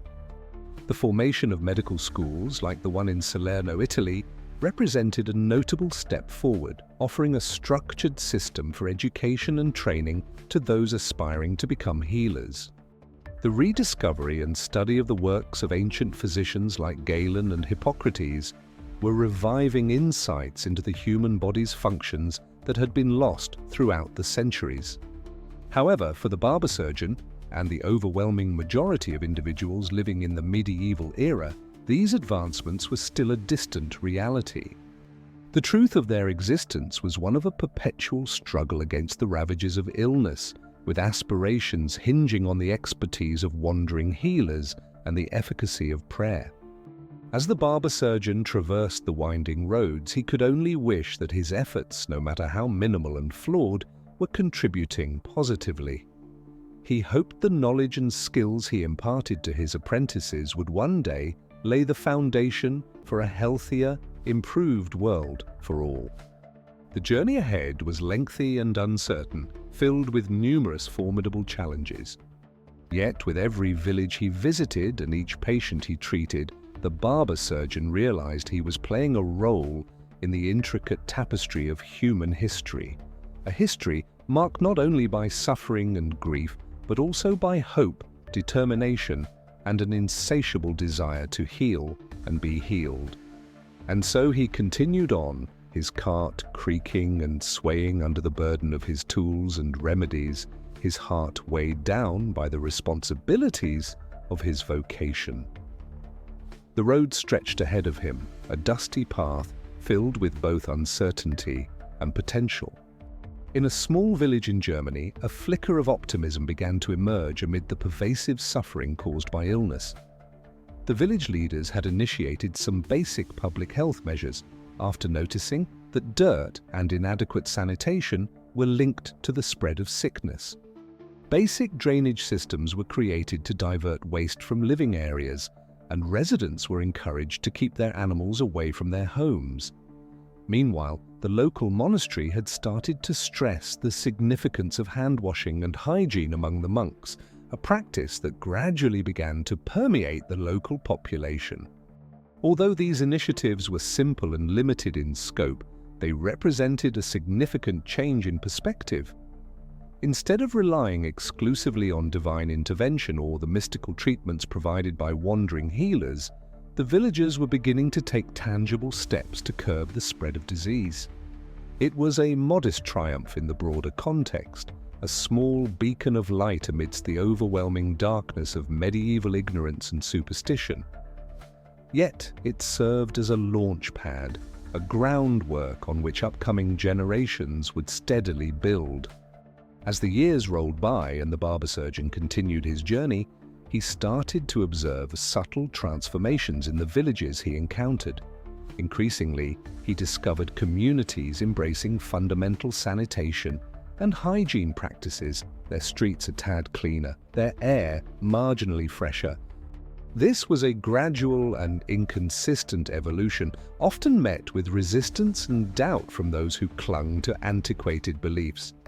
Nevertheless, it was progress, a sign that the lengthy and challenging path toward a healthier, more enlightened society was indeed starting to take shape.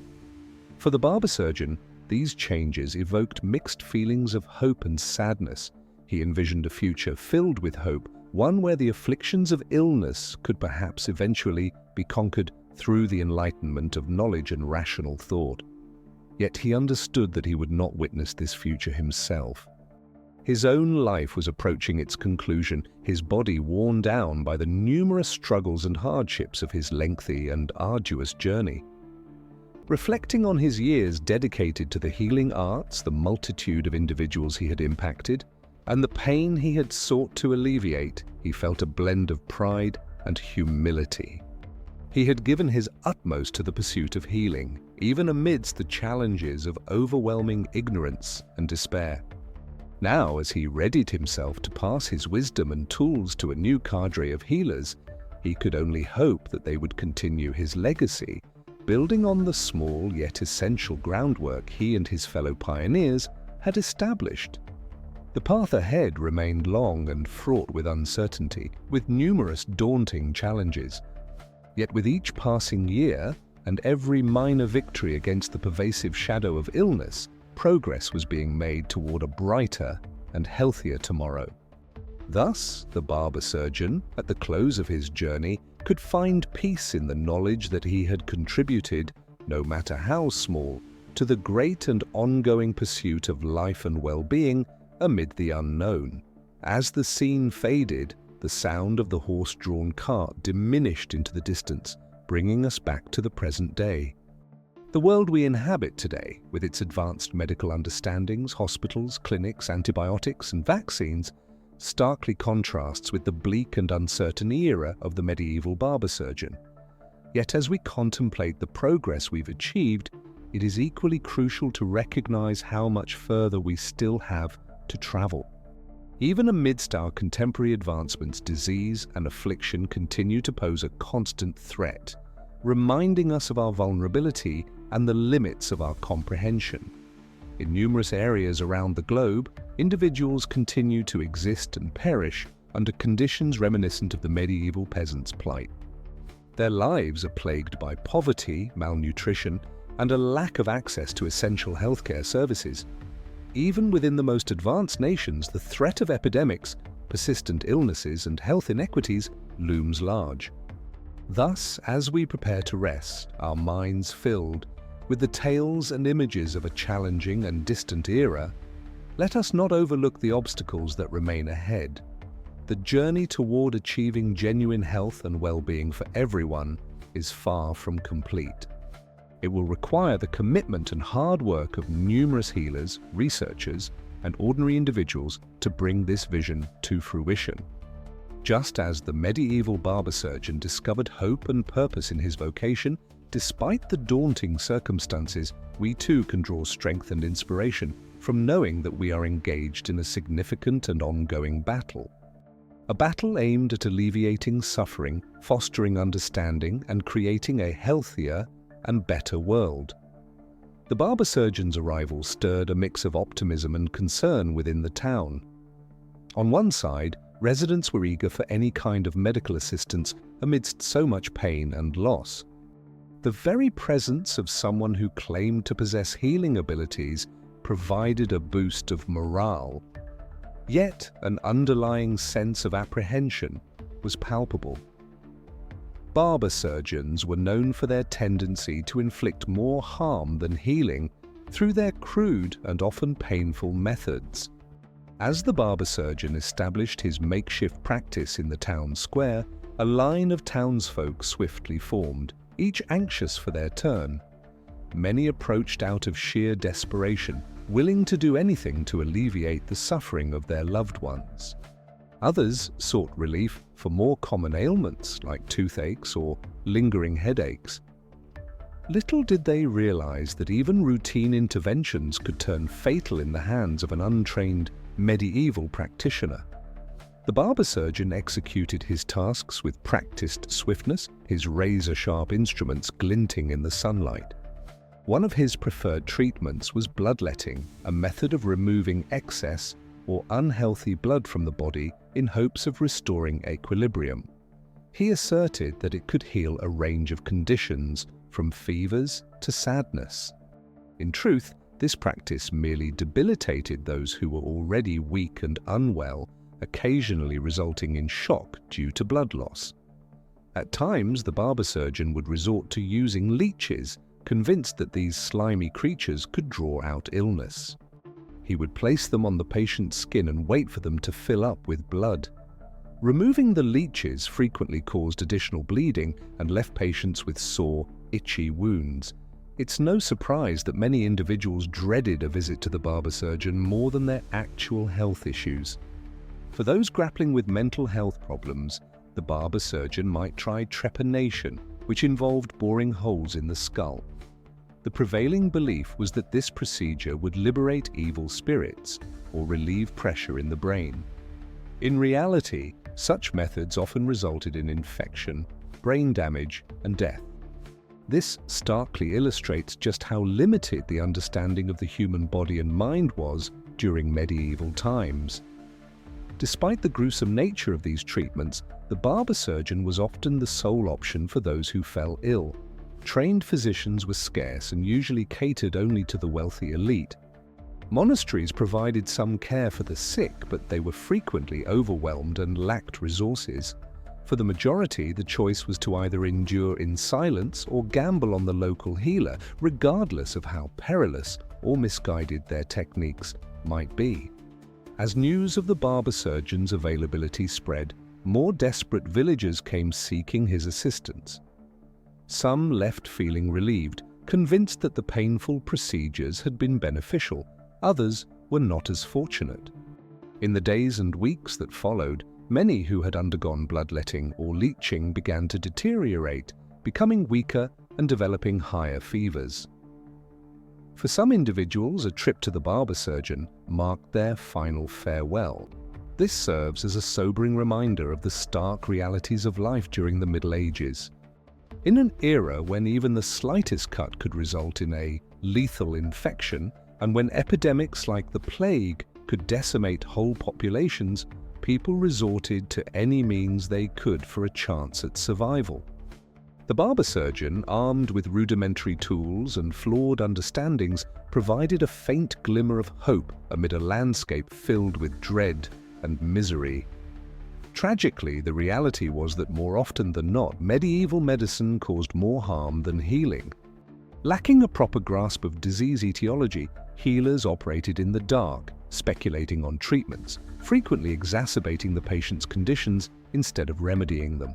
It would take centuries for the scientific method and evidence-based practices to supersede the reliance on superstition and age-old customs.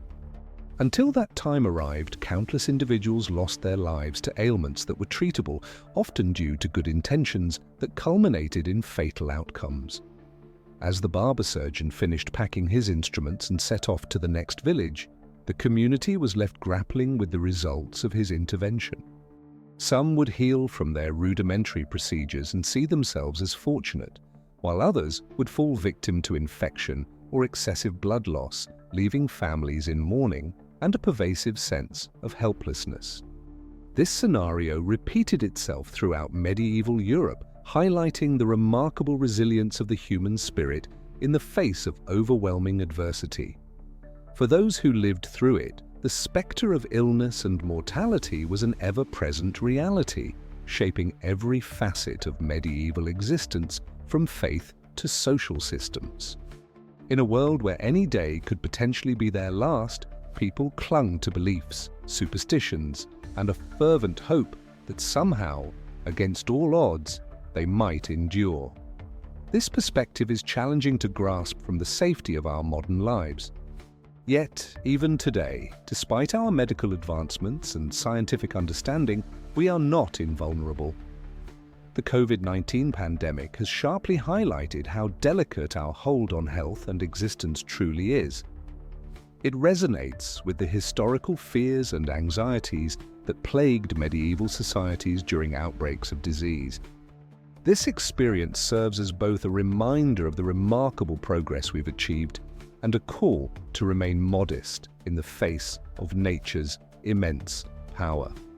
While we have certainly advanced since the times of barber surgeons and bloodletting, we are still susceptible at the mercy of uncontrollable forces.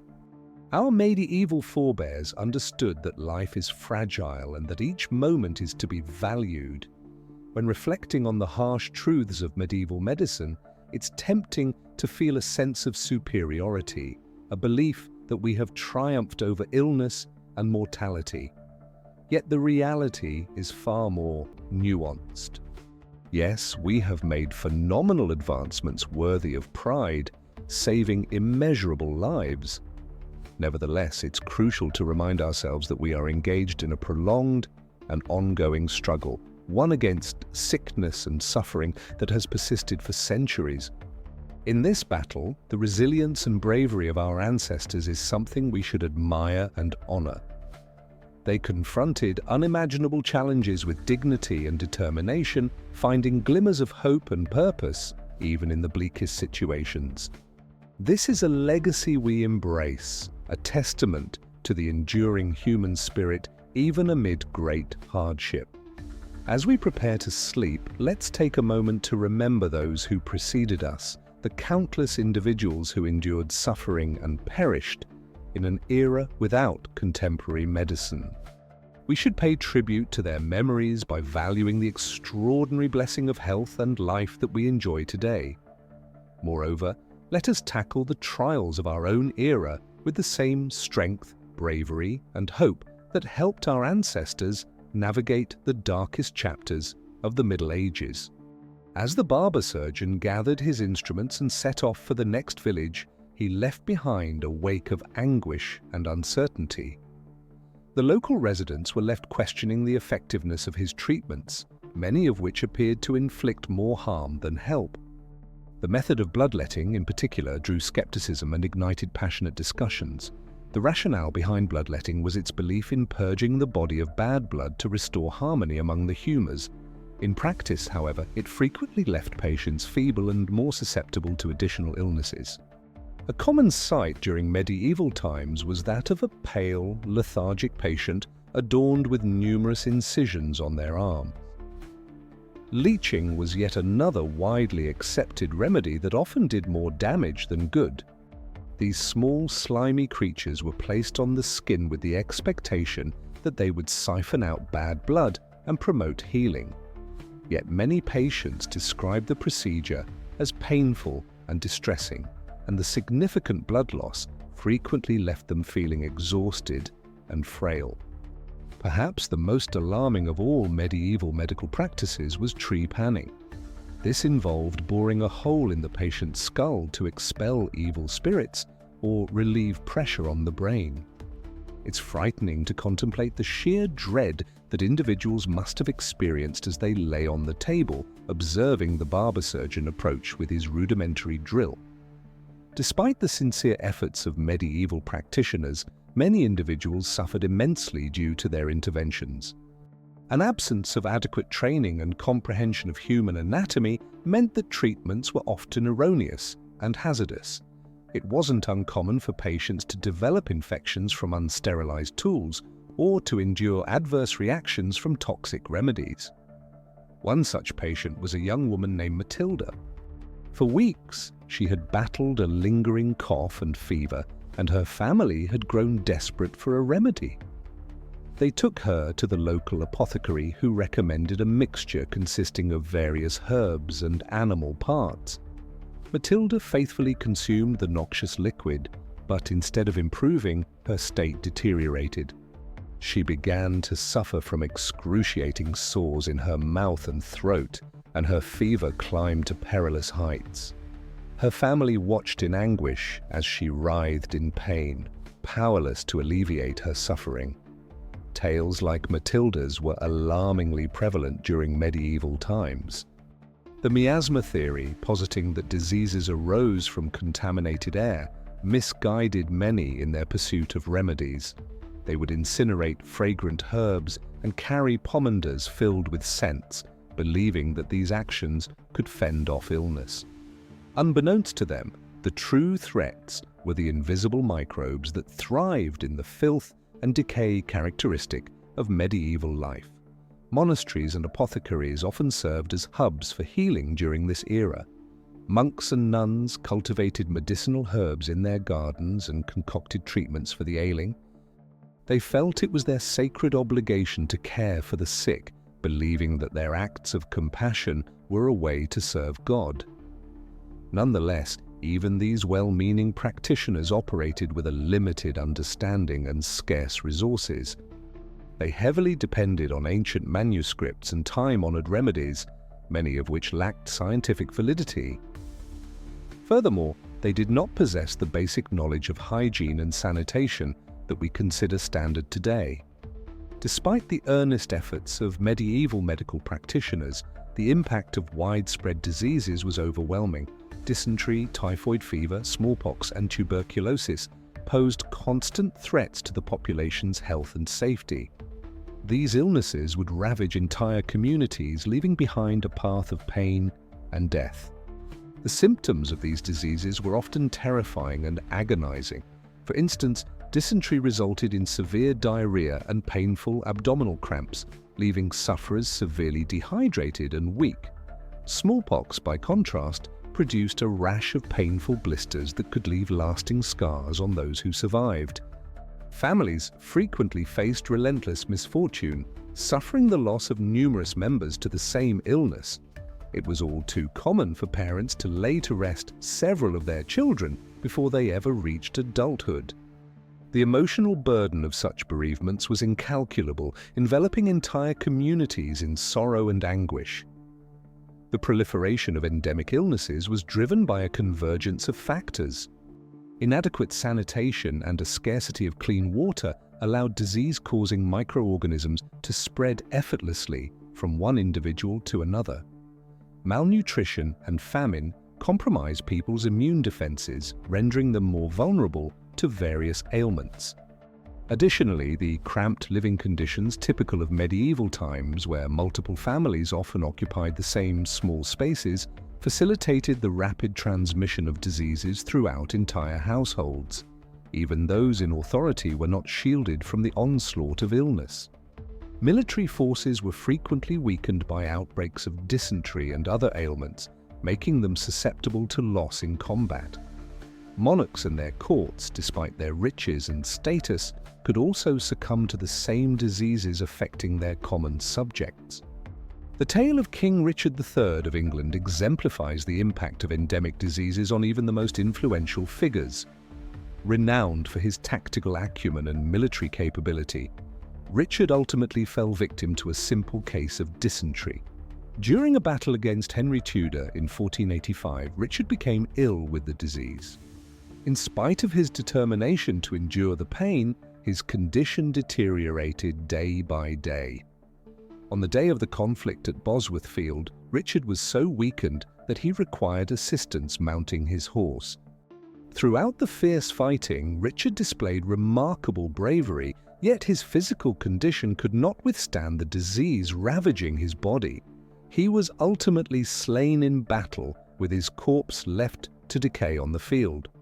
It marked a tragic conclusion for a man who had once stood as one of England's most formidable rulers. The narrative of Richard III exemplifies how pervasive diseases could incapacitate even the most powerful figures in medieval society.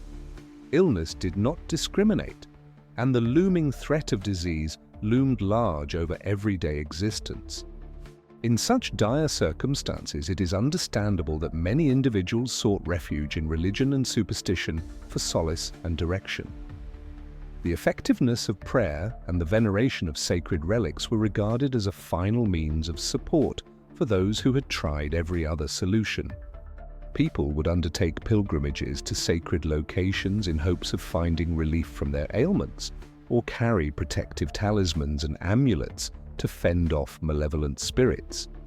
Nevertheless, even faith did not always yield the answers people urgently sought. During periods of plague and rampant illness, many perceived disease as a divine retribution, a manifestation of God's anger and discontent. This mindset led to the emergence of the flagellants, groups of devout individuals who publicly flogged themselves in an effort to seek forgiveness for their sins and calm God's wrath. The flagellants believed that by inflicting suffering on themselves, they could bear the world's pain and present it to God as an offering. They paraded through the streets, chanting prayers and hymns, their backs raw and bleeding from the relentless lashes of their whips. However, the actions of the flagellants often produced the opposite of their intended results. Instead of halting the progression of disease, their displays of penance might have inadvertently facilitated its spread as they congregated in large numbers and shared contaminated whips and garments. The belief in divine punishment also spurred the scapegoating and persecution of minority groups during plague outbreaks. Particularly, Jews were frequently targeted as the culprits behind disease outbreaks, accused of contaminating wells and spreading illness through malevolent actions. These accusations frequently resulted in brutal assaults and pogroms against Jewish populations, with entire districts set ablaze and their residents mercilessly killed. The sorrow of these assaults was heightened by the truth that they did nothing to halt the proliferation of disease and only served to deepen societal rifts and weaken the fabric of medieval life. In spite of the numerous trials and hurdles confronting medieval individuals in their battle against illness, there were moments of optimism and advancement within the Islamic realm. Thinkers such as Ibn Sina were making significant strides in healthcare, building upon the wisdom of ancient Greek and Roman manuscripts to forge new therapies and insights into human anatomy. Ibn Sina's Canon of Medicine, penned in the 11th century, became a foundational text in medical institutions throughout the Islamic world and beyond. This work included comprehensive accounts of various diseases and their therapies, alongside profound understandings of anatomy, physiology, and pharmacology. In Europe, the founding of medical establishments like that in Salerno, Italy, marked a consequential progression towards the professionalization of medicine. These institutions cultivated a fresh cohort of doctors and surgeons armed with the most current information and techniques in treating illness and injury. Nonetheless, even with these advancements, medical practice in the medieval period remained rudimentary by modern standards. Many therapies relied more on folklore and superstition than on scientific proof. Moreover, even the most adept physicians were constrained by the tools and technologies of their era. Despite these constraints, there were notable success stories in medieval healthcare. Herbal remedies, for instance, could effectively address a variety of health issues, from digestive disorders to skin ailments, while early hospitals, usually connected to monasteries or religious institutions, offered solace and care for the sick and injured during their times of need. As we revisit our plague-ravaged village several years after the barber surgeon's visit, we can observe some signs of improvement and optimism amidst the grief and hopelessness. The streets are now tidier, equipped with gutters and sanitation systems designed to manage waste and reduce the transmission of diseases. The survivors of the plague have come to understand the vital significance of hygiene and cleanliness. They maintain their homes in a state of neatness and safeguard their water supplies, aware that these seemingly minor actions can significantly impact the battle against sickness. Although the threat of illness still casts a long shadow over medieval society, there exists a spirit of resilience and resolve among those who endured. They have witnessed the severe repercussions of disease and emerged on the other side, stronger and wiser because of their experiences. When we reflect on our modern perspective, it's clear how far we've progressed in the ongoing struggle against illness. With the introduction of vaccines, antibiotics, and other medical breakthroughs, we possess resources that would have seemed entirely out of reach for our medieval forebears. Nonetheless, we recognize that the challenge against diseases is far from finished. Every year, new ailments arise and familiar ones continue to transform and adapt. We must remain cautious and committed in our endeavors to address these dangers, drawing from the hard-earned lessons of history. As we contemplate the narrative of disease in medieval times, we are reminded of life's fragility and the necessity of valuing the time spent with loved ones. While we may not encounter the same obstacles as our ancestors, their strength, resilience, and indomitable will to survive and prosper in the face of challenges can still guide us. Therefore, as we drift into slumber, our thoughts filled with tales of medieval existence, we can take solace in the knowledge that we are part of a long-standing and ongoing human struggle against illness and suffering. It is a battle that has influenced our history and our fundamental nature as a species, and it is one that will persist in shaping who we are for countless generations ahead. As the barber surgeon arrived in the village, his cart filled with a variety of tools and remedies, he was met with a blend of optimism and unease from the townspeople. In a time when medical understanding was often flawed and limited, these itinerant healers were regarded as both lifesavers and messengers of despair. The villagers gathered around, eager for any relief from the numerous afflictions that troubled their daily existence. The barber surgeon established his rudimentary clinic in the town square, unfurling a banner that advertised cures for ailments ranging from tooth pain to the feared buboes associated with the Black Death. He displayed his instruments, a selection of razor-sharp blades, rough pliers, and a host of potions and concoctions. The sight alone was enough to instill fear even in the most courageous heart. One by one, the sick and wounded formed a line to seek assistance from the barber surgeon. A young boy, his face contorted in pain, was the first in line. The child's mother described his plight, explaining that he had endured severe fever and chills for several days. Without a moment's hesitation, the barber surgeon grasped his phlegm, a small pointed instrument designed for bloodletting. "The bad humors must be expelled from the body," he declared, as he swiftly made a small incision on the boy's arm, letting the blood flow unhindered. The boy whimpered in agony, but his mother restrained him, hoping that this ancient procedure would somehow cure her child. Throughout the day, the barber surgeon addressed a wide array of health issues using techniques that would likely horrify a contemporary physician. He extracted decayed teeth with his bare hands, poured scalding oil into open wounds, and occasionally performed trepanation, drilling holes into skulls to expel supposed evil spirits. Yet, despite his intentions, the barber surgeon's treatments frequently caused more harm than healing. Many patients left the clinic in a worse state than when they first arrived, their bodies drained by blood loss and infection. Some would not endure the experience, falling victim to the very ailments they sought to remedy. This reality mirrored the medical practices of the Middle Ages, a period dominated by superstition and lack of knowledge. The miasma theory, which posited that diseases arose from foul smells, led many individuals to carry fragrant herbs and spices as a form of protection against sickness. The conviction that illness was a divine punishment drove numerous individuals towards prayer and pilgrimage rather than seeking practical solutions. Even the most compassionate healers of that era, such as monks and nuns caring for the ill in their monasteries, were constrained by their limited comprehension of the human body and the genuine origins of diseases. They depended on age-old texts and folklore for their treatments, often with disastrous outcomes. Apothecaries of the time, regarded as the equivalent of modern-day pharmacists, had extensive collections of herbs and spices.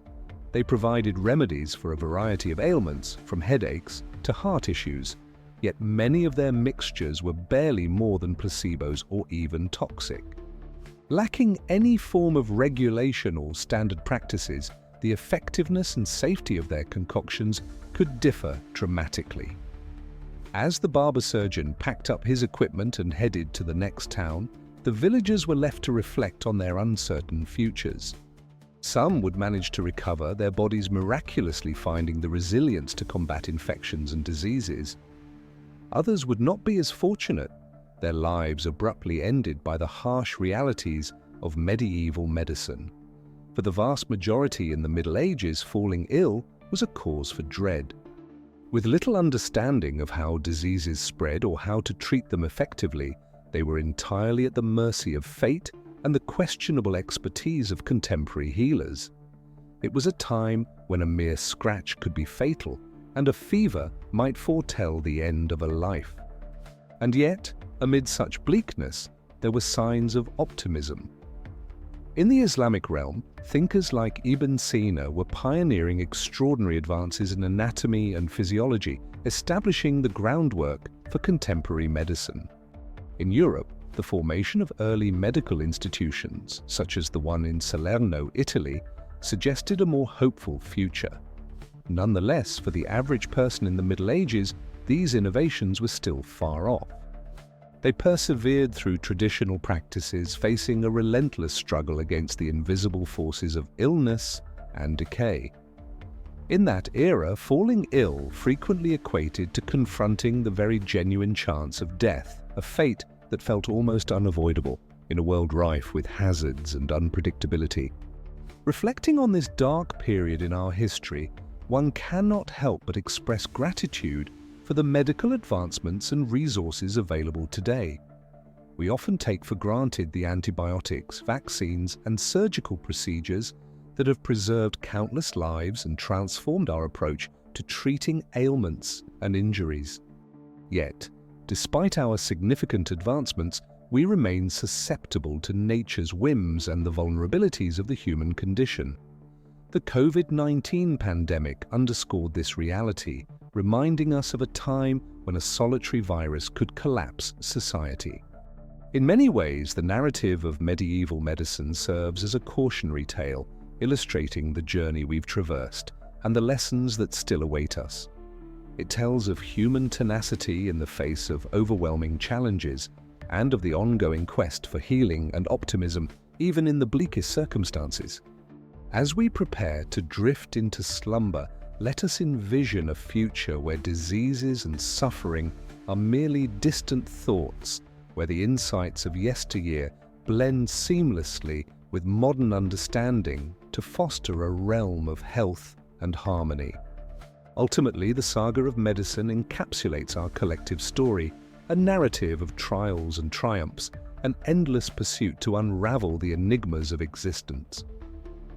In the vibrant city of Isfahan, now known as modern-day Iran, a celebrated scholar immersed himself in ancient medical writings late into the evening. The soft glow from the flickering candle cast light on the piles of parchment and vellum, creating moving shadows across the walls of his workspace. This individual was not just any scholar, but the illustrious polymath Ibn Sina, recognized in the West as Avicenna. Born in the year 980 AD, Ibn Sina's sharp intellect had already yielded revolutionary contributions to philosophy, astronomy, and the natural sciences. Yet it was his endeavors in medicine that would profoundly influence history. In his youth, he absorbed the teachings of Greek and Roman physicians such as Galen and Hippocrates, alongside the extensive knowledge amassed by scholars during the Islamic Golden Age. His ambition was to integrate and build upon their insights in his seminal work, the Al-Qanun Falib, or the Canon of Medicine. Night after night, Ibn Sina diligently recorded his insights on the human body, its functions, and the essence of diseases. He depicted the signs and progression of illnesses such as meningitis, diabetes, and even cancer with exceptional precision. His contributions transcended simple descriptions. Ibn Sina crafted a comprehensive approach to medicine that took into account the patient's overall well-being, surroundings, and lifestyle. He championed the significance of preventive care, nutrition, and even mental health, centuries before these ideas gained traction in Europe.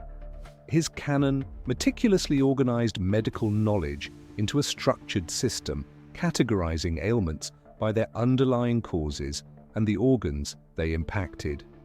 It outlined comprehensive guidelines for diagnosis, prognosis, and treatment, incorporating both herbal remedies and surgical methods. Gradually, news of Ibn Sina's pioneering work made its way westward along the Silk Road. The canon was translated into Latin in the 12th century and became essential reading at prominent European universities. Scholars and physicians marveled at the extensive and profound medical insights found within its pages. The significance of this canon on medieval medicine is immense. It introduced essential ideas such as quarantine to curb the transmission of infectious diseases and the application of anesthetics during surgical procedures.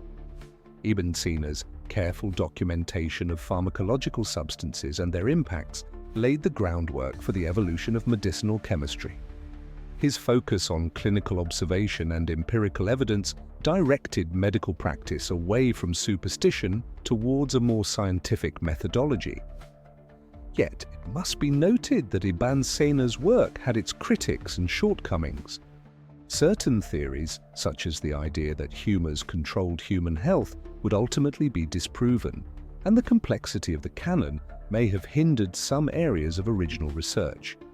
Nevertheless, its legacy as a cornerstone for medical education and a conduit between ancient and contemporary medicine remains irrefutable. As the candle flickered in the renowned physician's study, Ibn Sina leaned back, contemplating his monumental endeavor. The canon was a labor of passion, representing the culmination of a lifelong dedication to the art of healing. Little did he know that his efforts would persist for centuries, influencing the practice of medicine across various continents and cultures. While Europe remained entrenched in superstition and rudimentary practices, the Islamic world continued to expand the frontiers of medical knowledge. In the vibrant city of Baghdad, the illustrious Abbasid Caliph Harun al-Rashid had established the House of Wisdom, a prominent library and learning center that attracted scholars from all corners of the known world. Here, translators diligently worked to convert the knowledge of the Greeks, Persians, and Indians into Arabic, thus preserving and enhancing the scientific achievements of antiquity. Among the renowned physicians who walked the corridors of the House of Wisdom was al-Razi, or al-Razis, as he is recognized in the West. A man with an unquenchable thirst for knowledge and remarkable skill, al-Razi made groundbreaking advancements in various disciplines, including chemistry, philosophy, and medicine. He was one of the first to accurately document the symptoms of smallpox and measles, proposing that these illnesses were triggered by specific agents that infiltrated the human body. Nonetheless, al-Razi's most lasting work was his Kitab Balhawi, a comprehensive medical book that amalgamated his clinical insights with extensive extracts from previous medical texts. This substantial volume offered thorough descriptions of illnesses, their origins and manifestations, along with treatment recommendations that range from diuretics to surgical procedures. Much like Ibn Sina's canon, al-Razi's compendium played a crucial role in systematizing medical knowledge and laying down a standard curriculum for physicians throughout the Islamic realm. Translated into Latin as the Liber Continens, it significantly influenced European medical practices through the Renaissance period. However, al-Razi was not merely a collector of knowledge, he was a genuine trailblazer who examined medicine with critical and empirical scrutiny. In his discourse, emphasizing that even the most skilled doctors cannot cure every ailment, he warned against unthinking deference to authority and encouraged practitioners to depend on their own observations and reasoning. Al-Razi's strong focus on direct clinical experiences and his readiness to question established beliefs set the groundwork for the scientific revolution that would eventually revolutionize medicine centuries later. Although the golden age of Islamic science began to fade, its influence persisted through the works of scholars such as Ibn Sina and al-Razi. Their contributions preserved the flickering light of classical scholarship throughout the extended epochs of the medieval age. And when Europe finally began to rouse from its intellectual dormancy, it was this knowledge that it sought out. In the esteemed medical institutions of Salerno and Melia, the canon and the Liber Continens were essential readings for those training to be doctors. The intricate Arabic texts were meticulously translated into Latin, allowing their insights to gradually be woven into the fabric of Western medicine. The Islamic focus on empiricism, observation, and rational thought slowly began to take root in European culture. Naturally, this advancement was inconsistent and sporadic. For every progressive intellectual who drew inspiration from the writings of Ibn Sina and al-Razi, there were many charlatans and fraudsters offering superstitious cures. The looming presence of religious doctrine and the influence of centuries-old traditions continued to dominate much of medieval medicine. Yet, the groundwork had been laid. the contributions from prominent Islamic physicians formulated the basis for a new approach to medicine, one grounded in logic and evidence rather than mere belief. It would take many years for these concepts to fully mature and for the scientific method to be refined, but the groundwork had been established, with the path ahead brightened by the extraordinary thinkers of the medieval Islamic period. Reflecting on this crucial time from our contemporary perspective, it's tempting to concentrate solely on the shadow of ignorance that enveloped much of medieval existence. The plague-ridden villages, the desperate superstitions, the misguided and harsh treatments. However, amidst this grim backdrop, moments of brilliance emerged, insights that signaled the road to a more promising future. Within the pages of the Canon and the Liber Continens, in the lecture rooms of Salerno and the libraries of Baghdad, a quiet revolution was unfurling. It was a revolution of intellect, a gradual yet unstoppable transformation toward a new perspective on the world and our role in it, one where rational thought could overcome superstition and where the enigmas of the body might ultimately be unveiled through diligent study and meticulous observation. We are the successors of this profound legacy. Students diligently studied these classical texts, committing to memory the humoral theory of medicine and exploring the significance of diet, exercise, and hygiene in sustaining health. Additionally, they participated in hands-on training, observing their instructors as they treated patients and even performing surgeries on their own. This practical approach marked a shift from the strictly theoretical education that prevailed in most medieval universities. The Salerno school also featured a medicinal garden where students could discover the healing attributes of various plants and herbs. Utilizing botanical remedies constituted a crucial aspect of medieval medicine, with knowledge about which plants could alleviate specific ailments being transmitted through generation. One notable remedy was willow bark, known for its ability to alleviate pain and fever. The active component of willow bark, salicin, would eventually be synthesized to produce aspirin, now among the most commonly used medications today. On the other hand, some herbal treatments were less effective and at times quite perilous. For instance, mandrake root served as a sedative and pain reliever, yet it could trigger hallucinations, coma, or even death if the dosage exceeded safe levels. In spite of these dangers, the application of medicinal plants often represented the sole treatment option accessible to individuals in medieval times. Before the advent of antibiotics and contemporary pharmaceuticals, herbs and natural remedies provided a glimmer of hope against sickness and ailments. As the reputation of the Salerno Medical School grew, other universities sought to create their own medical departments.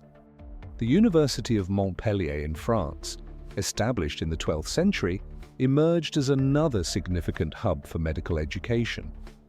There, students acquired anatomical knowledge through the dissection of pigs, as dissection of human bodies remained prohibited by the Church. They also delved into the works of Arab physicians such as Ibn Sina and Al-Razi, whose texts had been translated into Latin and were beginning to spread throughout Europe. Students diligently studied these foundational texts, committing to memory the humoral theory of medicine and understanding the significance of diet, exercise, and cleanliness in preserving health. Additionally, they acquired hands-on experience by observing their instructors as they treated patients and even performing surgeries on their own. This practical method of medical training marked a shift from the strictly theoretical approach that prevailed in most medieval universities. The Salerno institution featured a medicinal garden where students could explore the healing qualities of numerous plants and herbs.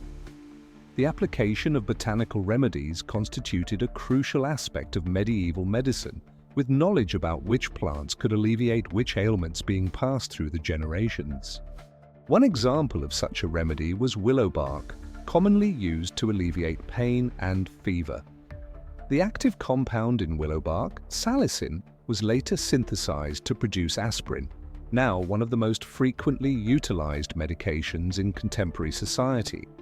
Other herbal solutions, however, were less reliable and some posed significant dangers. For instance, mandrake root was employed as a sedative and pain alleviator, but it also had the potential to induce hallucinations, coma, or even death if consumed in excessive amounts. Despite these dangers, the reliance on medicinal plants constituted one of the few treatment options available during medieval times. In an era devoid of antibiotics and modern drugs, herbs and natural treatments provided a flicker of hope against the backdrop of illness and disease. As the Salerno Medical School attained acclaim, other universities began forming their own medical departments.